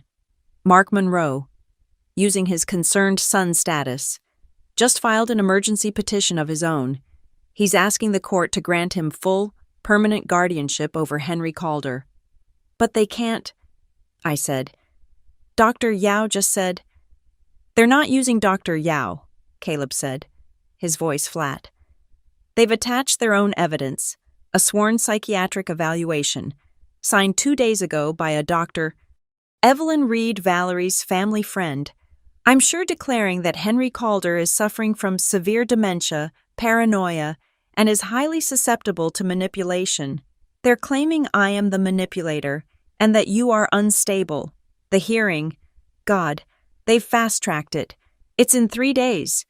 Caleb's response to the new petition was swift and cold. They've just declared war with a forged document, he said, his voice a low growl. They think they can outpaper us. They're wrong. He didn't wait. He herded us, me, Henry, and Naomi into his car and drove us to the offices of Barton Wells Legal Group. It was after 7 p.m., and the building was dark. But he had a key. We went up to a small, brightly lit conference room that felt like a command bunker. Okay, Caleb said, tossing his keys onto the polished table. They filed. That's fine. It's a sloppy, panicked move. Now we launch our counteroffensive. We're not just responding to their petition, we're burying it under an avalanche of our own. A knock on the door made me jump. A woman I hadn't seen before walked in, carrying a briefcase. She had tired, kind eyes but a spine of absolute steel. She looked like she'd seen every bad thing in the world and wasn't afraid of any of them. This is Mia Larkin, Caleb said, gesturing to her. Mia, this is Madison Diaz and Henry Calder. And you know Naomi. Mr. Calder, Ms.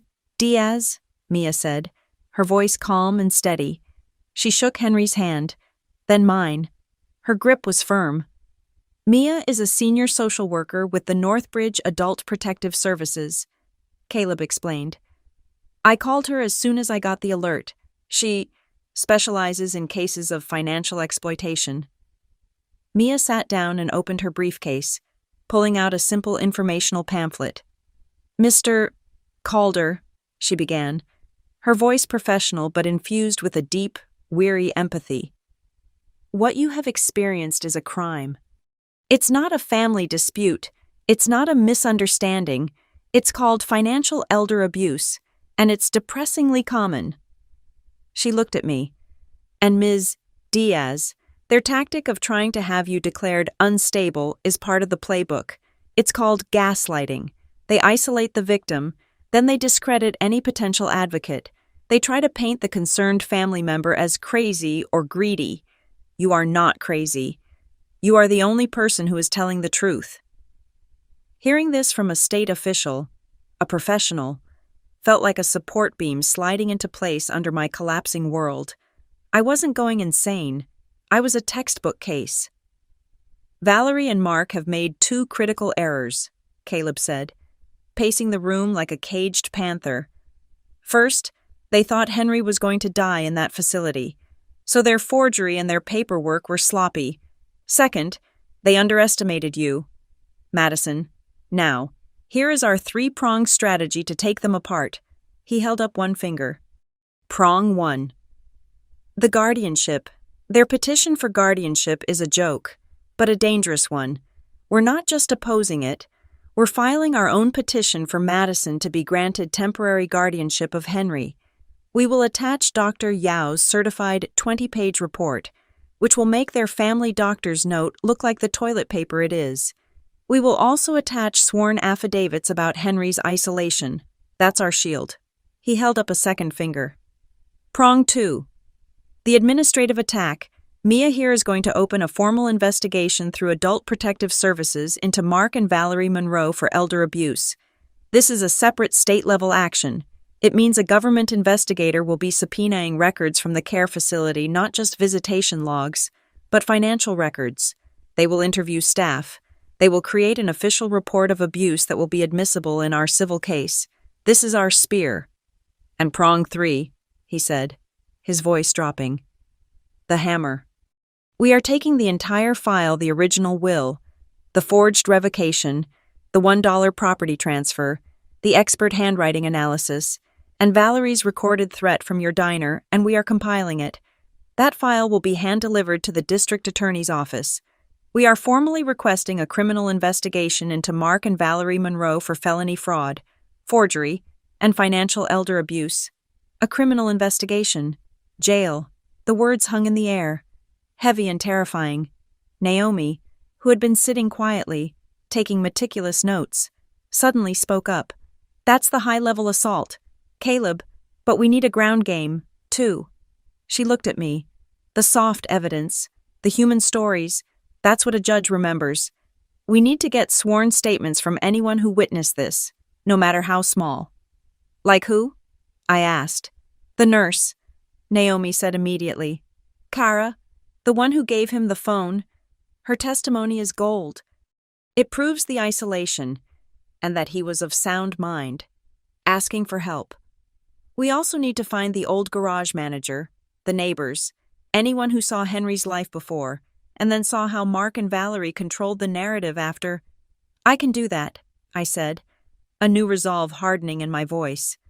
I can find Kara. While Caleb and Mia began drafting the mountain of legal paperwork, Naomi and I retreated to a smaller office. I called the main number for the care facility, my heart pounding. When the receptionist answered, I asked for Nurse Kara, using her last name, which Henry had thankfully remembered. She picked up on the third ring, her voice wary. This is Kara. Kara, I said, my voice thick with emotion. My name is Madison Diaz. I'm Henry Calder's granddaughter. There was a sharp, shocked silence. Oh my God, she whispered. He found you. He really found you. Is he safe? He is, I said. He's with me, and Kara. He told me you're the one who helped him. You're the one who gave him the phone. I could get fired for that, she stammered. You're not going to get fired, I said. You're going to be a witness. We're fighting them. Kara, legally, and we need your help. I told her about the court hearing, about their claims that he was senile. A new, hard anger entered her voice. Senile. That man is sharper than half the doctors in this place. They're evil. What they did to him. We need you to testify to that, I said, in a sworn statement. Anything you saw, anything you heard. I'll do better, Kara said. her voice dropping. I kept notes. For my own protection. I knew something was wrong. Valerie. She was so controlling. She had a no visitors order put on his file. Per family request. She had his personal phone rights revoked. It was all about isolation. Thank you, Kara, I whispered. Wait, she said. There's more. There was one time, maybe 2 years ago. I confronted her. I told her Mr. Calder was depressed, that he kept asking to see his granddaughter, and that as his nurse, I felt he should have family contact. I'll never forget what she told me. What? I asked, gripping the phone. She just smiled that awful bright white smile, Kara said. And she told me, "That's very sweet, dear, but it's not your concern. We handle the family. As long as Madison believes he's dead, we're all fine. It's just cleaner." I wrote the words down verbatim. As long as Madison believes he's dead, we're fine. I hung up and stared at the quote. It was a confession, cold and clear. When I told Henry what Kara had said, he just nodded slowly, a deep, weary sadness in his eyes. "That's her," he said. "That's Valerie." The talk of paperwork made him remember something. "You know," he said, looking at Caleb, "that power of attorney wasn't the only thing I signed. After I was in that place for a few months, Valerie, she'd come with your father. They'd bring stacks of papers. They told me they were tax forms or updates for the garage's insurance. I was so tired. And Mark, he just sat there, looking at the floor, saying, 'Just sign it, Dad. It's just temporary. Just to get us through the end of the quarter.' So I signed. I signed so many things." Caleb's eyes narrowed. They didn't just rely on the one forged revocation. They probably buried other transfer documents, other authorizations, in stacks of routine paperwork, hoping you'd sign them without reading. It's a classic duress tactic. We're going to need a forensic analysis of every single document they filed with the state in the last 8 years. We worked late into the night, Caleb drafting petitions, Mia filing state complaints, Naomi cross-referencing property records. I was just the witness, the client. But I felt a part of the team, a part of something that was finally fighting back. In the middle of it all, I had a moment of profound, paralyzing doubt. I found myself staring at a copy of the $1 property transfer, Mark Monroe, my father's name. "Caleb," I said, my voice quiet, Do you think my father knew about all of it?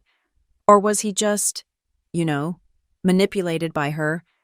It was the one question I was terrified to have answered. Caleb stopped typing. He turned in his chair and looked at me, his expression uncharacteristically soft. "Madison," he said, "legally, being manipulated isn't a defense. He was a signatory. He was a principal of the LLC that received the assets. He benefited. He's liable. Period." "But morally," I whispered. He sighed. "In my experience, these things don't happen in a vacuum. Valerie may be the driver, the narcissist, the one with the plan. But Mark, he's the enabler. He's the one who chose the path of least resistance. He chose his new wife's comfort over his father's life and his daughter's inheritance. He may not have written the script, but he said his lines, and he cashed the check. His words hit me harder than any legal document. He was right, all those years, all those memories of my father telling me, 'Don't make a fuss, Maddie. Let's just keep the peace. Your stepmother just wants what's best.' They weren't acts of peacemaking. They were small, daily acts of cowardice, small betrayals that paved the road to this one, monumental one. He had chosen, and he had chosen them. As the night bled into morning, Henry and I were alone in the conference room for a few minutes while Caleb and Naomi went to make coffee. Henry looked ancient under the fluorescent lights, but his eyes were clear. He reached across the table and put his gnarled hand over mine. "I'm sorry. Starling," he whispered. "Grandpa, this isn't your fault." I said, my voice thick. You were sick. They tricked you. No, he said, shaking his head. It's my fault. It started before that, after your mother, after Elena died. I saw what Valerie was. I saw her pulling your father away. I saw her looking at my garage, at my land, with an appetite, and I saw her pushing you out. I should have done something then. I should have protected you. He squeezed my hand. Your father, he was always weak, but I was strong, and I was grieving, and I let him be weak. I let her in. I let them do this to you. He looked away. His eyes filled with a shame that broke my heart. If we get through this, when we get through this, I'm not just giving you the money. Madison, that's not the point. I want to give you a new start, a new name, if you want it. Calder, something clean, something that isn't Monroe. We'll get through it. Grandpa, I said, squeezing his hand back, the tears blurring my vision. We will, Caleb returned, carrying 3 cups of coffee. He placed one in front of me, his face grim and set. The sun was coming up. It's done, he said. The petitions are filed. The APS complaint is logged. The DA's packet is being couriered. The hearing is set. When? I asked, my nerves screaming. Tomorrow morning, he said, 9 a.m. It's the preliminary hearing. The judge will hear their petition for guardianship and our counter-petition. He'll look at Dr. Yao's report versus theirs. He'll decide who is the temporary guardian of Henry, and he'll rule on my motion to freeze their assets. He looked at me. This isn't the final trial. This is just the first battle. But, Madison, it's the most important one. Tomorrow, we find out if we're fighting this war on our feet or from our knees. I drove home as the city was waking up, my mind a blur of legal terms and adrenaline. I stopped by my apartment just to shower. I walked into my bedroom and saw my Firefly Junction uniform, crumpled in a heap on the floor where I'd left it. The smell of grease and burnt coffee clung to it. I thought of Ron. I thought of his suspicious eyes. I thought of Valerie's voice, telling him I was unstable, that life was over. The lie I had been living was over. I wasn't Madison Diaz, the tired waitress, the indebted student, the poor relation.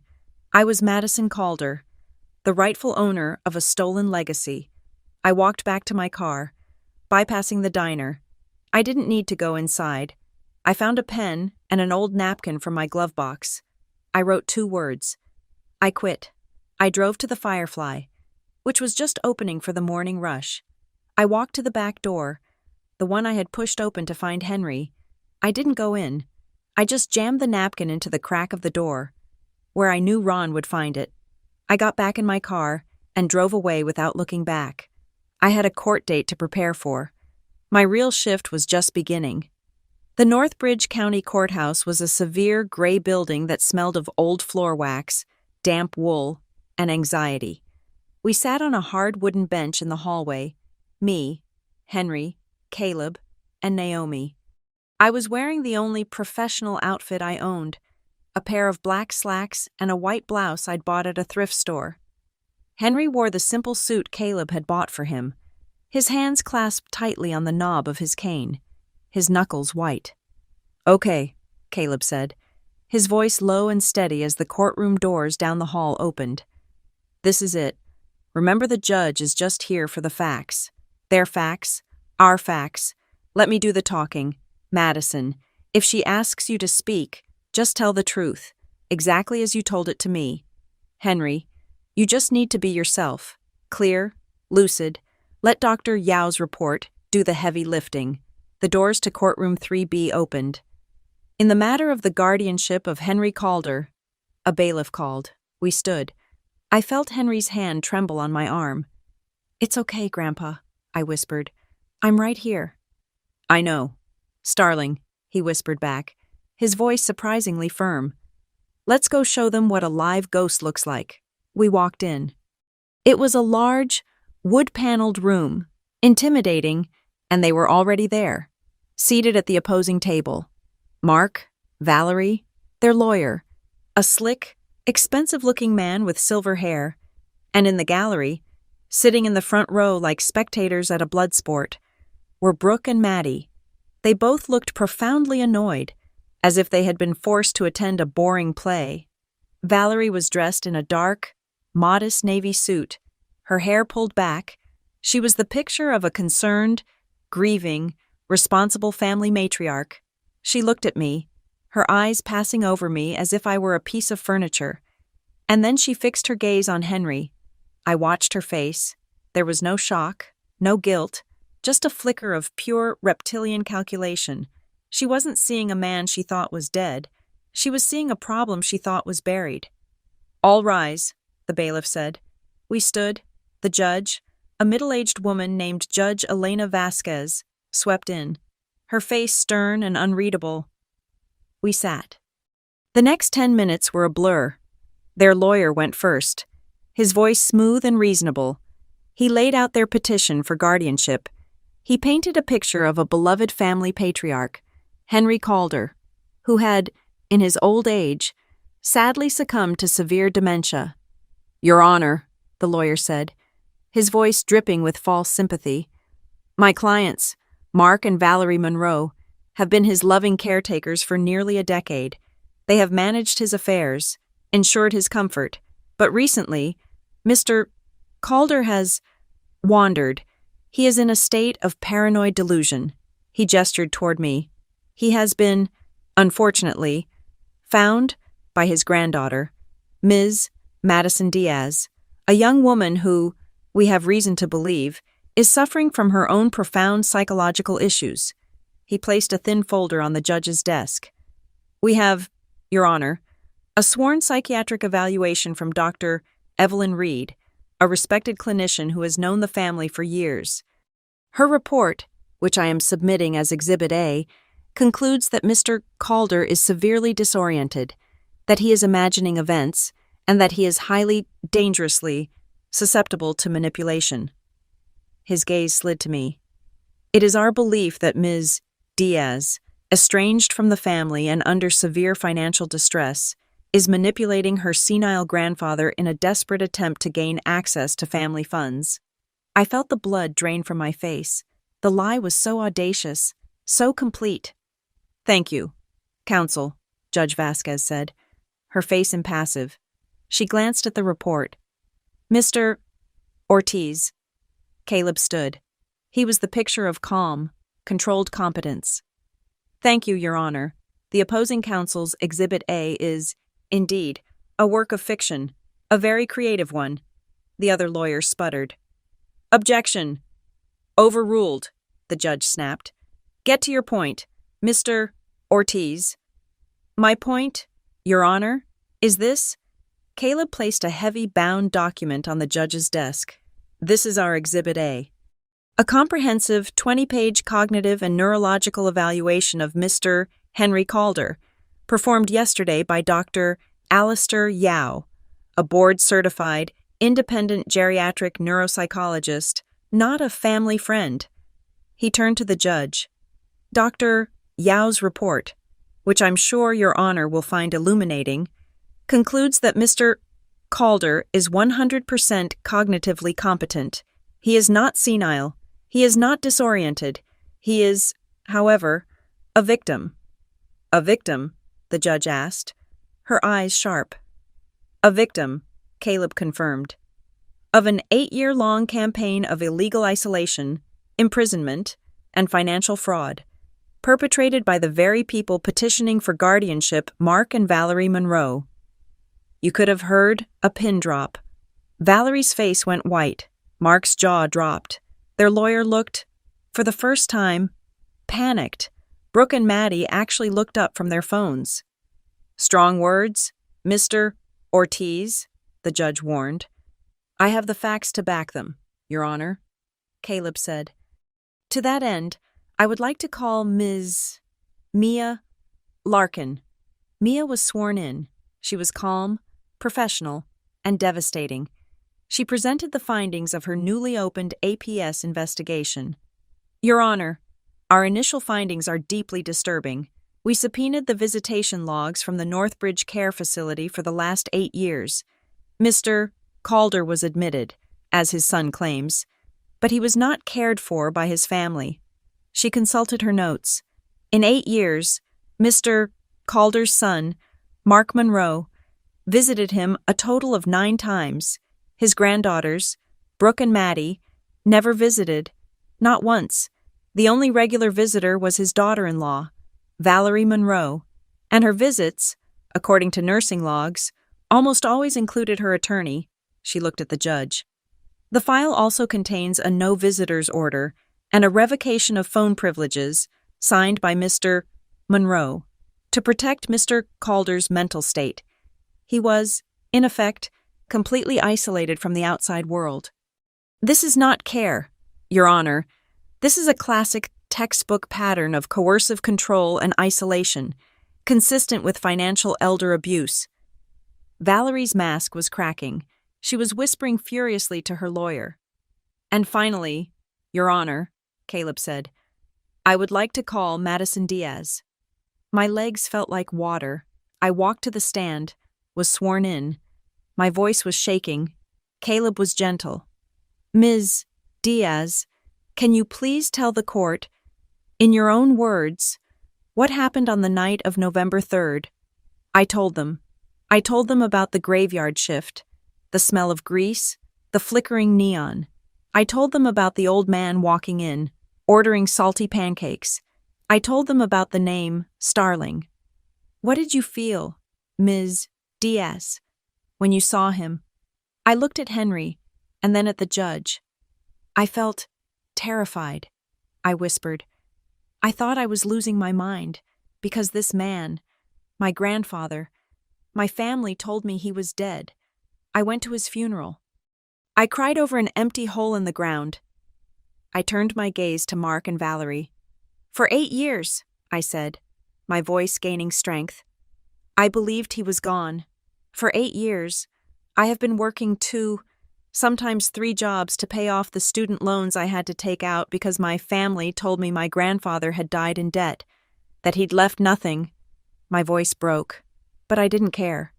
And for 8 years, I have watched them on social media. I watched them buy new houses. I watched them buy new cars for my stepsisters. I watched them take vacations in Europe, in the Caribbean, all while I was rationing my groceries, all with the money they told me didn't exist. Objection, their lawyer shouted. This is irrelevant. It's slanderous. Its motive, Your Honor, Caleb shot back. I'll allow it, the judge said, her eyes fixed on me. Continue, Miss Diaz. They told me I was greedy for even asking about a will, I said. They buried him alive. And they buried me in debt. That's not true. My father jumped to his feet, his face crimson. We were protecting her. We were handling it. She was young. She was grieving. We didn't want to burden her with the stress of the paperwork. The paperwork. Mr. Monroe. Caleb's voice was like a whip crack. Are you referring to the property transfer you signed? Selling your father's multi-million-dollar business to your shell company for $1? My father's face went from red to ashen. That was legal. Valerie. Or perhaps, Judge Vasquez interrupted, leaning forward, her voice dangerously quiet. You mean the most important piece of paperwork, Mr. Monroe. She fixed him with a stare so intense he physically flinched. Mr. Monroe, she said. You told your daughter her father was dead. You held a funeral. You buried a casket. Do you have, or have you ever had, a legally issued, state-certified certificate of death for Henry Calder? The silence in the courtroom was absolute. My father's mouth opened and closed. He looked at Valerie, who was staring at him with pure, murderous rage. He looked at the judge. It was, he stammered. The hospital. The funeral home. I'm sure, Valerie, it must be in the files. That's not what I asked, sir, the judge said, her voice like ice. Yes or no? Do you have a death certificate? Mark Monroe crumpled. He didn't just sit. He collapsed back into his chair, his hands covering his face. He said nothing. The silence was his confession. Judge Vasquez stared at him for a long, cold 10 seconds. Then she picked up her gavel. "This court," she said, her voice ringing with cold fury, "has heard enough for a preliminary ruling. Based on the credible testimony of Ms. Diaz and Ms. Larkin and the comprehensive medical report from Dr. Yao, I am immediately dismissing Mr. Monroe's petition for guardianship. It is, frankly, an insult to this court." She brought the gavel down. Bang.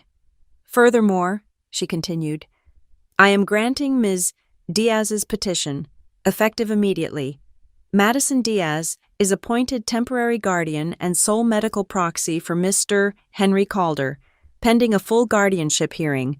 Mr. Monroe and his wife are to have no contact, direct or indirect, with Mr. Calder." Bang. "Furthermore, based on the deeply disturbing evidence of financial irregularities, I am signing Mr. Ortiz's temporary restraining order, effective immediately. All assets, bank accounts, and properties held by Monroe Holdings, LLC, are hereby frozen, pending a full forensic audit." Valerie let out a sound, a half gasp, half scream. Brooke and Maddie were finally paying attention. Their faces masks of pure horror. Their money was gone.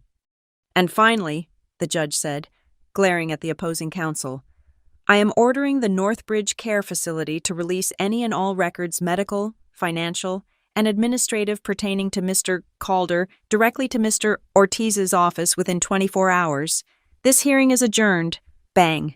We walked out of the courtroom into the bright hallway. I was shaking so hard I could barely stand. Henry was weeping silently, his shoulders shaking. Naomi and Mia were hugging each other. Caleb just looked grim. "This is the first round," he said. "They're frozen. Now they'll get desperate." He was right. We got Henry settled into a small, clean, one-bedroom apartment that I leased in my name. The found family, as Naomi called it, immediately formed a perimeter. Caleb, Naomi, and Mia coordinated a schedule. They brought groceries. They helped Henry organize his medications. They sat and listened to his stories. For the first time in 8 years, he wasn't a prisoner, he was just Grandpa. My own life, however, was in chaos. Quitting the diner meant my only remaining income was the produce stocking job. The victory in court was a moral one, but it didn't pay my rent. My phone started buzzing. It was a text from Janine, one of the other waitresses at the Firefly. "Maddie, what the hell did you do? Ron is telling everyone you scammed some old man, quit without notice, and that your family is trying to get you arrested. People are saying you're a grifter." Another one followed, from a line cook. "Heard you're in some deep shit. Don't come back here." Valerie. She couldn't attack us in court, so she was attacking me in the gutter. She was poisoning the only well I had left, my reputation, my ability to get another job in this town. She was fulfilling her threat, painting me as the unstable, greedy one. I was sitting on the floor of my apartment, my head in my hands, when my phone buzzed again, an email from an address I didn't recognize. A string of random letters. The subject line was just, "Firefly." My heart pounded. I opened it. There was no text, just one attachment, a short video file. I clicked play. It was dashcam footage. Low res, grainy, time-stamped from the day my family had visited the diner. It was aimed at the diner's front door from the parking lot. It showed my father, Valerie, and Brooke storming out. Valerie was gesturing wildly, her face a mask of rage. She was clearly shouting. My father looked pale and terrified. The video looped. It was from a trucker's rig. A second email came through from the same address. This one had text. "Hey kid, it's Mike, the guy who always orders the meatloaf. I saw your family come in. Saw 'em leave too. They didn't look worried. They looked like they'd just been caught. Good people don't talk to their family like that. Don't know what you're up against, but figured you might need this. Keep fighting." More evidence. An unbiased witness to their demeanor. I immediately forwarded the file to Caleb. Labeled Exhibit B, I was saving the file when a third email from a new, equally anonymous address popped into my inbox. No subject line, no text, just one attachment, a single PDF file. I clicked on it. It was a bank statement, a monthly statement for a checking account at a major national bank. The name on the account, Monroe Holdings, LLC. The statement was dated 8 years ago. The month directly following Henry's funeral, my eyes scanned the page. I saw a long list of transfers, and then I saw it. A single, massive wire transfer out of the account. A transfer for $2.5 million. The recipient, Vanguard Trust account, Cayman Islands. My blood ran cold. This wasn't just a leak. This was an insider. Someone was helping me, and they had just given me the smoking gun. The $2.5 million transfer to the Cayman Islands was the accelerant. Caleb, upon seeing the bank statement, went into a state of cold, controlled fury I had not seen yet. He used a legal tracer, and within hours, the anonymous email was tracked to a source, a man named Derek Shaw, a former staff accountant for Monroe Holdings, LLC, now working for a different firm in Wichita. Caleb's call to him was a masterpiece of legal pressure. He didn't accuse, he just stated facts. Mr. Shaw, my name is Caleb Ortiz. I represent Henry Calder. I am looking at a bank statement from Monroe Holdings, dated 8 years ago, showing a $2.5 million wire transfer that appears to be irregular. As the accountant on file at that time, your name is on the ledger. I'm sure you'd want to correct the record. A meeting was set for that night. Derek, a nervous, precise man in his 40s with wire-rimmed glasses, met us in Caleb's office. He was visibly shaking, but he was also visibly angry. I knew this would come out, Derek said. His hands clasped so tightly his knuckles were white. I didn't know how. You sent the email, I said. It wasn't a question. I've been following the court docket, he admitted. I saw a petition for a man I was told was dead. I had to. He turned to Caleb. You need to know. I wasn't part of it. I quit because of it. Because of the wire transfer? Caleb asked, a digital recorder on the table between them. Because of everything, Derek said. It started right after the funeral. Valerie Mrs. Monroe called me into her office. She handed me a stack of invoices. They were all blurry photocopies. No letterheads. No contact info. One was for interment services for $50,000. Another for estate processing for $75,000. There were no receipts, no bank drafts, just blurry paper. What did you do? I'm a CPA, Derek said, offended. I told her I couldn't log these expenses without original, itemized invoices, that it wasn't just irregular, it was illegal, it was textbook fraud. And what did she say? I asked, my heart pounding. Derek looked at me, and his eyes were filled with a mixture of pity and fear. She laughed. She sat back in her big leather chair, and she told me I was thinking like a small-town bookkeeper. Then she said, and I wrote this down as soon as I got back to my desk. She said, Derek, in the real world, in law, paperwork is reality. If the paperwork says he's dead, then for all legal and financial purposes, he's dead. Now, log the expenses. If the paperwork says he's dead, he's dead. I refused, Derek continued. I told her it was unethical, and I wouldn't do it. She told me I was fired. 2 days later, my father, who, I'm sure she knew, was in need of a very expensive heart operation, suddenly had his entire procedure paid for by an anonymous donor. A check for $100,000. I got the message. I kept my mouth shut. I took a different job and I tried to forget. But you kept the statement, Caleb said. I kept a copy of everything, Derek whispered. I knew. One day, she was going to burn. I just didn't want to be in the building with her, Caleb added Derek's sworn, recorded affidavit. The handwriting expert's final report, identifying the revocation signature as a clear and deliberate forgery, and the Cayman Islands bank statement to our file. The case, he explained, was now beyond a simple guardianship dispute.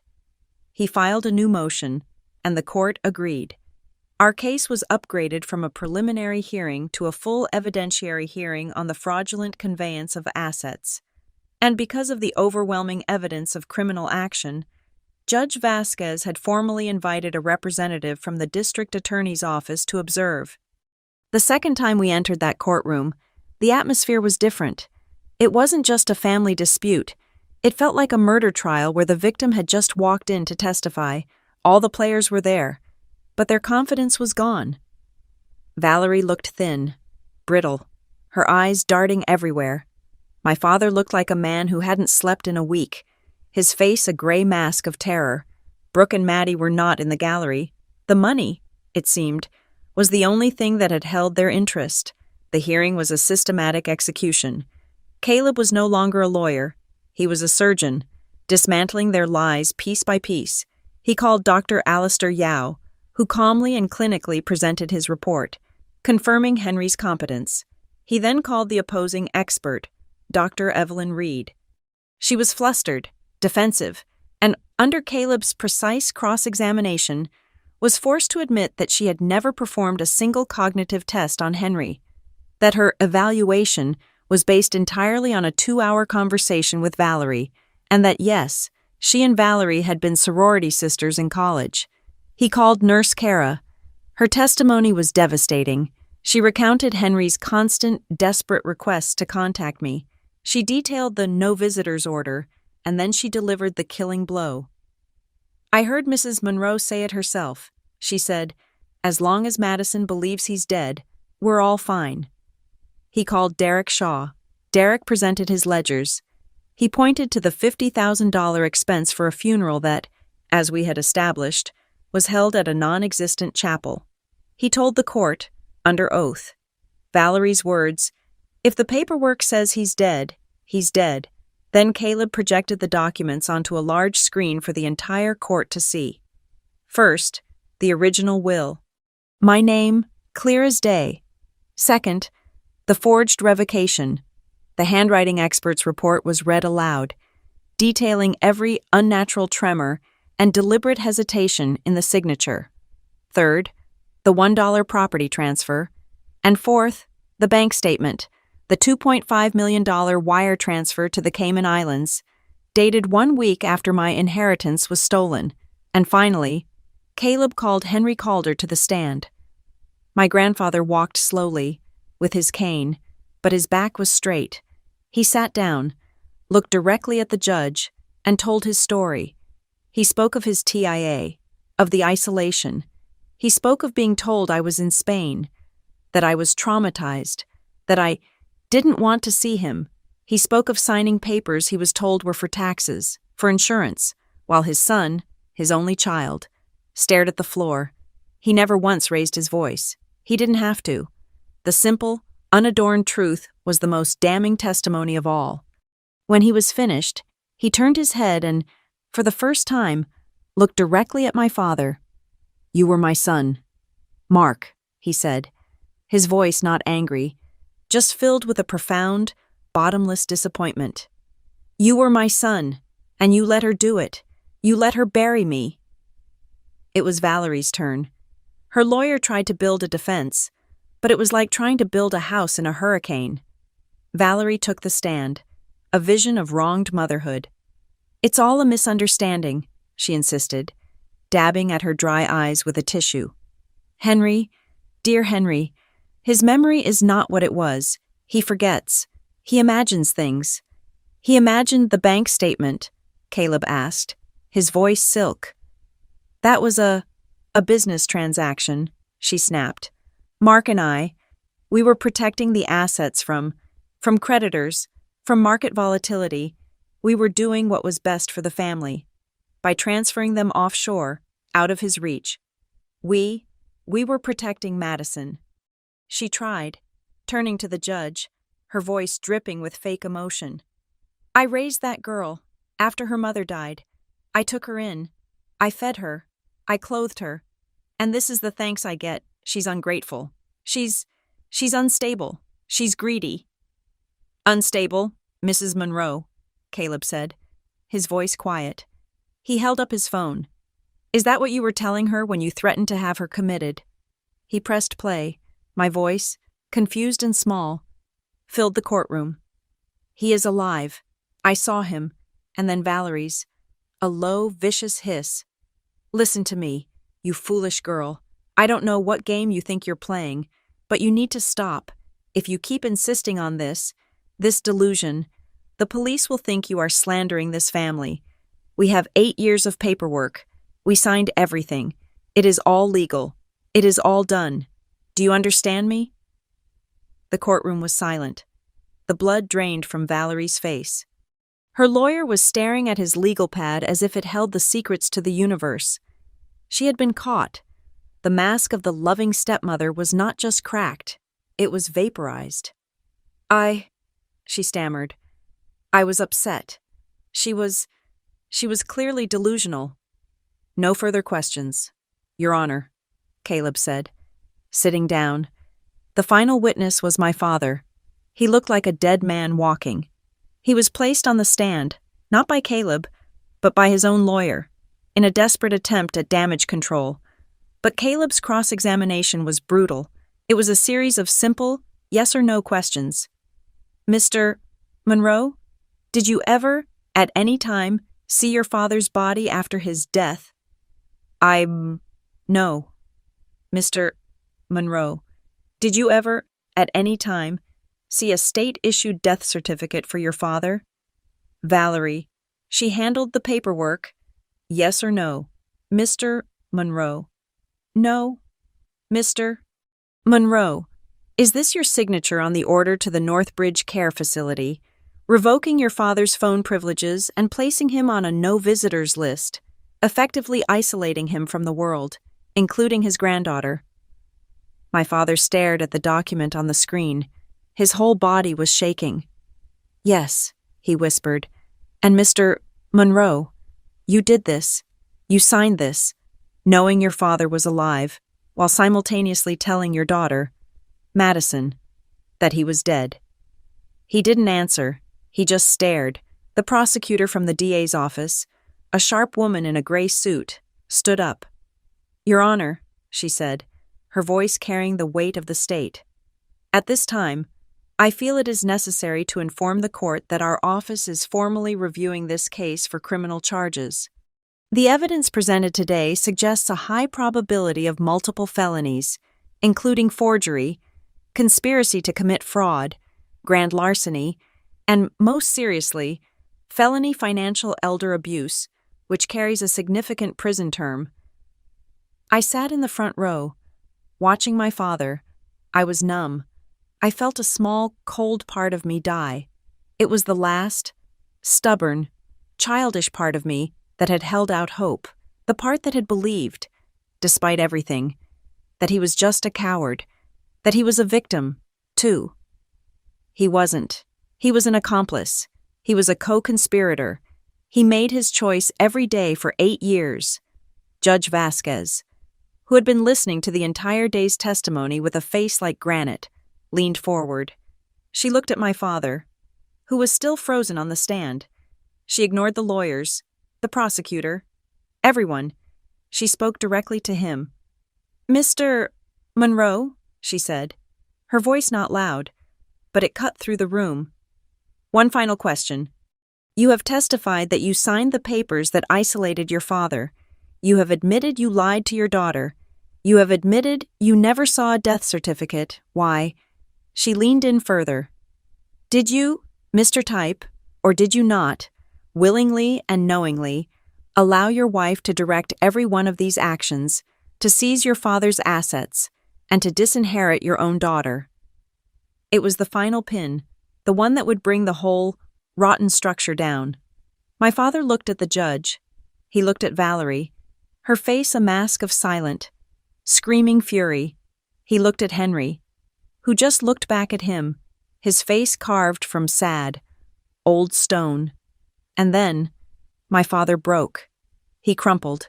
He dropped his head into his hands, and a sound I had never heard, a dry, tearing, animal sob ripped out of his chest. She said it was better, he cried, the words muffled by his hands. Val type, Valerie. She said it was better for the assets. That he was old, that he'd run the business into the ground, she said. She said it was best. For Brooke, and for Maddie. I didn't want to divide it anymore. I didn't want to break it all up. It was the confession, the motive, the final, pathetic, greedy truth. It wasn't just that he was weak. It was that he was selfish. He didn't want his father's legacy divided. He just wanted it for his new family, not for me. Valerie's lawyer had his head in his hands. It was over. Judge Vasquez stared at the sobbing man on the stand for a full minute. Then she picked up her gavel. This court finds that the transfer of assets from Henry Calder to Monroe Holdings, LLC, was procured through a coordinated campaign of fraud, forgery, and duress, she declared, her voice ringing with judgment. The transfer is hereby ruled invalid and void. Bang. This court finds that the purported revocation of will is a forgery. The original, notarized will of Henry Calder, dated 10 years ago, is hereby restored to its full, legal, and binding effect. Bang!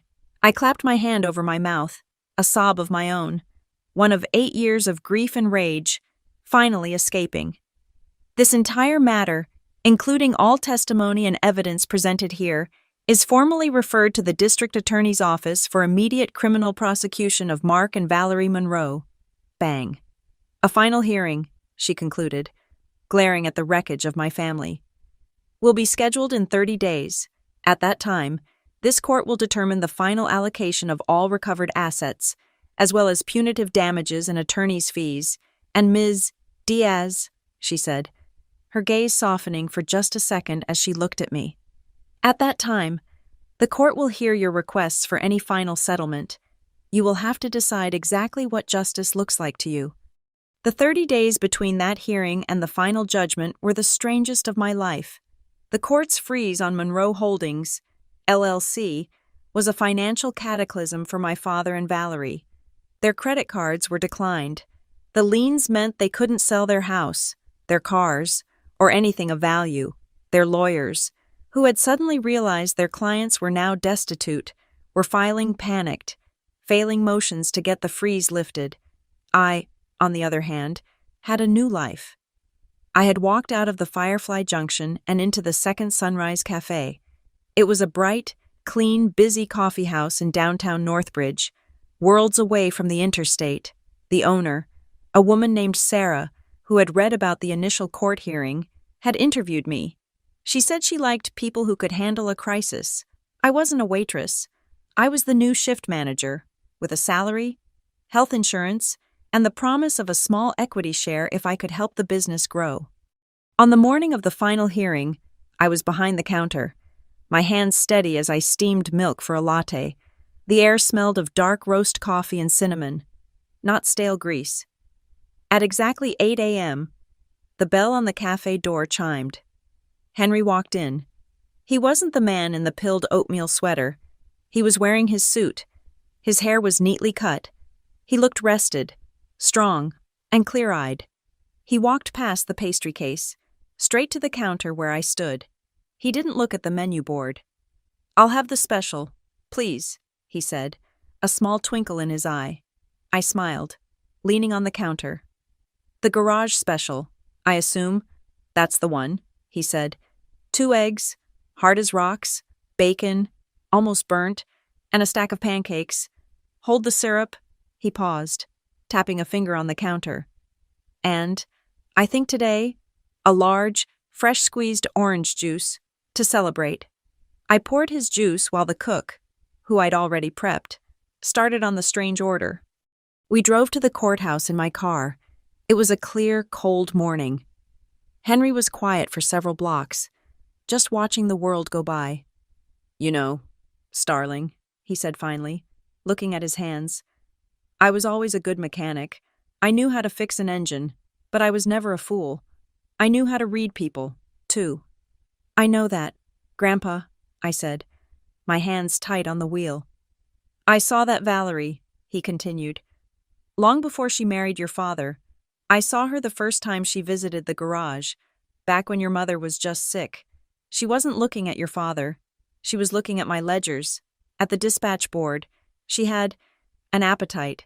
I hoped Mark would be strong enough, but I knew he was weak.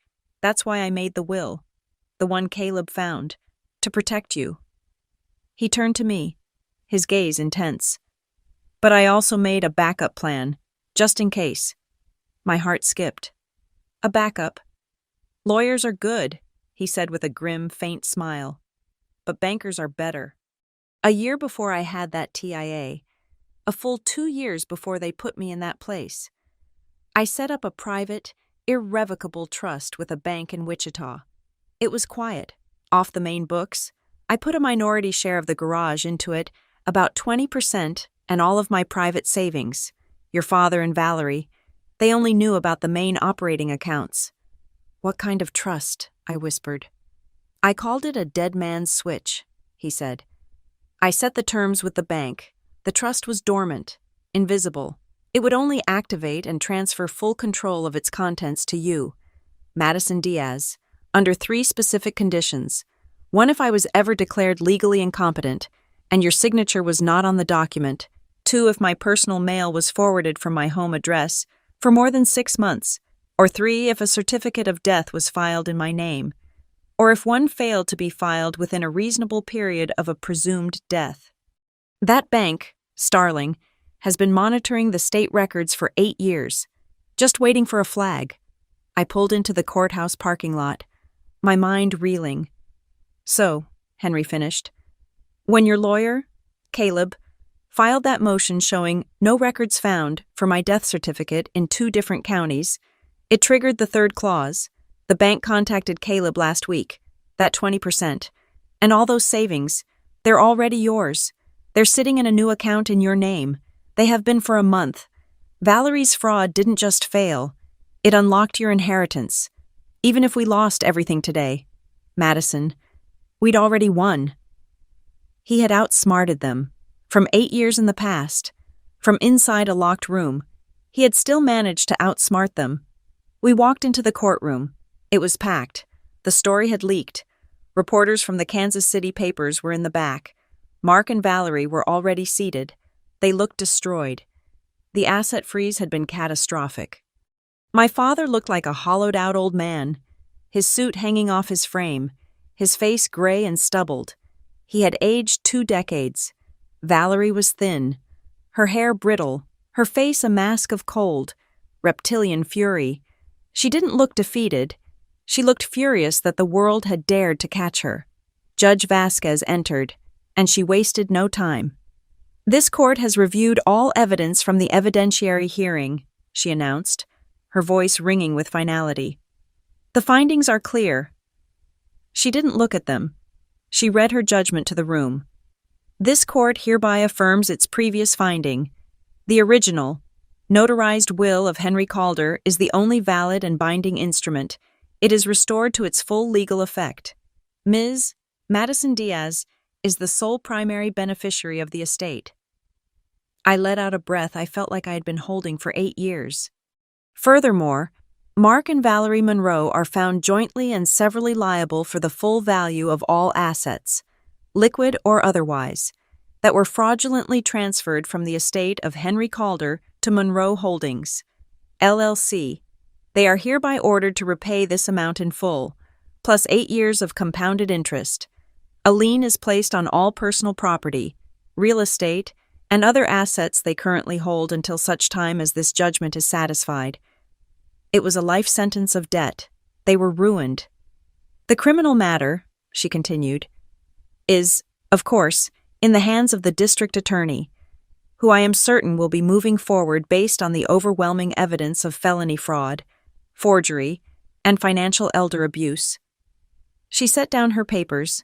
Then, her entire demeanor softened as she turned, for the first time, to me.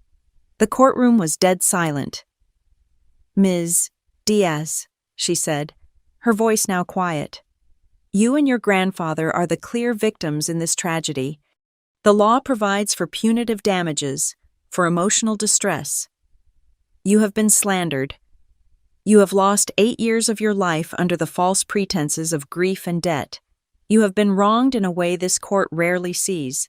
The court now asks you, what else do you want? This was the moment. This was the knife. I could feel the entire room leaning in. How much blood would I take? I stood up, my legs shaky. I looked at my father. He wouldn't meet my eyes. He was just a small, pathetic, gray man. He was a coward who had traded his daughter for a quiet life and a luxury car. Then I looked at Valerie. She was staring at me, her eyes boring into mine, filled with a hatred so pure it was almost impressive.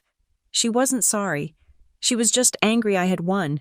I knew, in that instant, what I wanted. It wasn't their money. I had my own. It wasn't their prison sentence. The state would handle that. It was control. I wanted to be the one to write the last page of this story. I wanted to take away the one thing they had used against me, the accusation of greed. "Thank you, Your Honor," I said, my voice clear and steady, cutting through the silence. "I have 3 requests." The room held its breath. "First," I said, looking directly at Valerie, "I request a permanent restraining order, requiring Valerie Monroe to remain at least 500 yards away from myself and from my grandfather, Henry Calder. For life, no contact, direct or indirect." Valerie's head snapped back as if I had struck her. "Second," I continued, "I request that any and all contact with my father, Mark Monroe, be prohibited only when he is in the company of, or speaking on the behalf of, Valerie Monroe or her daughters. He may contact me alone, if he ever chooses to do so." My father looked up, his eyes wide, a flicker of something. Shock, maybe hope, in their ruined depths. "And third," I said, taking a deep breath, "regarding all punitive damages, for the 8 years of lost wages, for the emotional distress, for the slander, I ask for a symbolic compensation, to be paid personally by Mark Monroe." I paused. "I ask for $1. A gasp went through the courtroom. I saw Naomi's jaw drop. Caleb just smiled, faintly. $1. Ms. Diaz? Judge Vasquez asked, raising an eyebrow. "Yes, Your Honor," I said, my voice unwavering. "For my entire adult life, my family has defined me by my poverty and accused me of greed. They built a multi-million-dollar lifestyle on my stolen inheritance, and they called me a vulture for asking about a will. I do not want his money. I want the legal record to state, unequivocally, that he wronged me, that he did pay a price, and that I did not need a single cent from him to reclaim my life. I want my name back, not his wallet." The judge stared at me for a long, long moment. A slow, thin, appreciative smile spread across her face. "Of all the judgments I have ever issued," she said, "that is the coldest, cleanest, and most absolute revenge I have ever had the privilege to witness. Your requests are granted." She picked up her gavel. "This court is adjourned." Bang, in the chaotic hallway. Mark, my father, broke away from his lawyer and stumbled toward me. He was alone. Valerie was already gone, storming toward the elevators, pursued by reporters. "Maddie," he started, his voice a broken rasp. "Maddie, I'm so—" I held up my hand. He stopped. "You heard the order, Dad," I said, my voice not angry, just tired. "You know the conditions. If you ever want to talk to me, you come alone, with no excuses, with no one else to blame, without her name, or her daughters, ever crossing your lips. If you can do that, you know where I work." He flinched, as if I had hit him. He just nodded, a single, jerky motion. I took Henry's arm. "Come on, Grandpa," I said. "Let's go home." We didn't go back to Maple Ridge. We stayed in Northbridge. The criminal trial was fast. Valerie, as the mastermind, refused a plea deal and was found guilty on all counts. She was sentenced to 5 to 8 years in state prison. My father pleaded guilty. He testified against her, and in return for his full cooperation, he received 3 years of probation, heavy fines, and 5,000 hours of community service.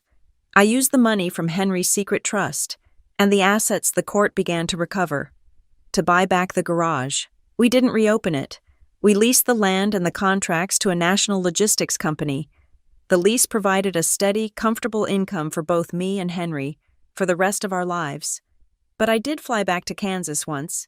I stood in the empty, silent garage, and I hung a new, small sign on the office door. It just said, Calder Starling Auto. My life was at the Second Sunrise Cafe. My equity share grew. I hired new people. The place was thriving. And Henry? Henry was my best customer. He'd sit in the corner booth by the window, which we'd reserved for him, drinking coffee for hours, telling stories to the new generation of drivers and locals. He was a legend, the man who came back from the dead to reclaim his life. One night, almost a year later, I was closing up. It was late, past midnight. I was mopping the floor, the cafe quiet and warm, smelling of citrus cleaner and dark roasted coffee. The work was familiar, but the feeling was mine. This was my place. The bell on the door chimed, making me jump. I looked up. Henry was standing there, leaning on his cane, but his shoulders were square. He was smiling. "Kind of late for a shift, isn't it, boss?" he said. "Just finishing the books," I smiled back, leaning on the mop. He walked slowly across the clean floor and sat at the counter, watching me. "You know," he said, "I was talking to one of the new drivers today. He told me he'd heard a crazy story about the woman who runs this place." "Oh yeah?" I asked, pushing the mop bucket aside. "Yeah," he said, his eyes twinkling in the low light. He said he heard she was the granddaughter of some old mechanic from Kansas, said her whole family buried her in lies, told the world her grandfather was dead, and stole everything. He leaned forward. He said he heard she managed to escape the family graveyard. I stopped what I was doing. I looked at my reflection in the dark glass of the pastry case and at my grandfather's, sitting right beside it. I thought of the Firefly Junction. I thought of the closed casket and the fake invitation and the 8 years of exhaustion. I thought of the hole they had dug for me, the one they had piled high with lies and debt, trying to bury me right alongside him. I turned to him and smiled. "They got the story half right, Grandpa," I said. I picked up the cloth to wipe down the counter one last time. I didn't escape the graveyard. I looked him right in the eye. I'm the one who holds the shovel. Thank you for listening to my story. I would love to know where you are listening from. So please share your thoughts and where you are in the comments below. Let's talk. Subscribe to Maya Revenge Stories. Like this video, and if you want to support us, please hit that hype button so this story can be heard by more people.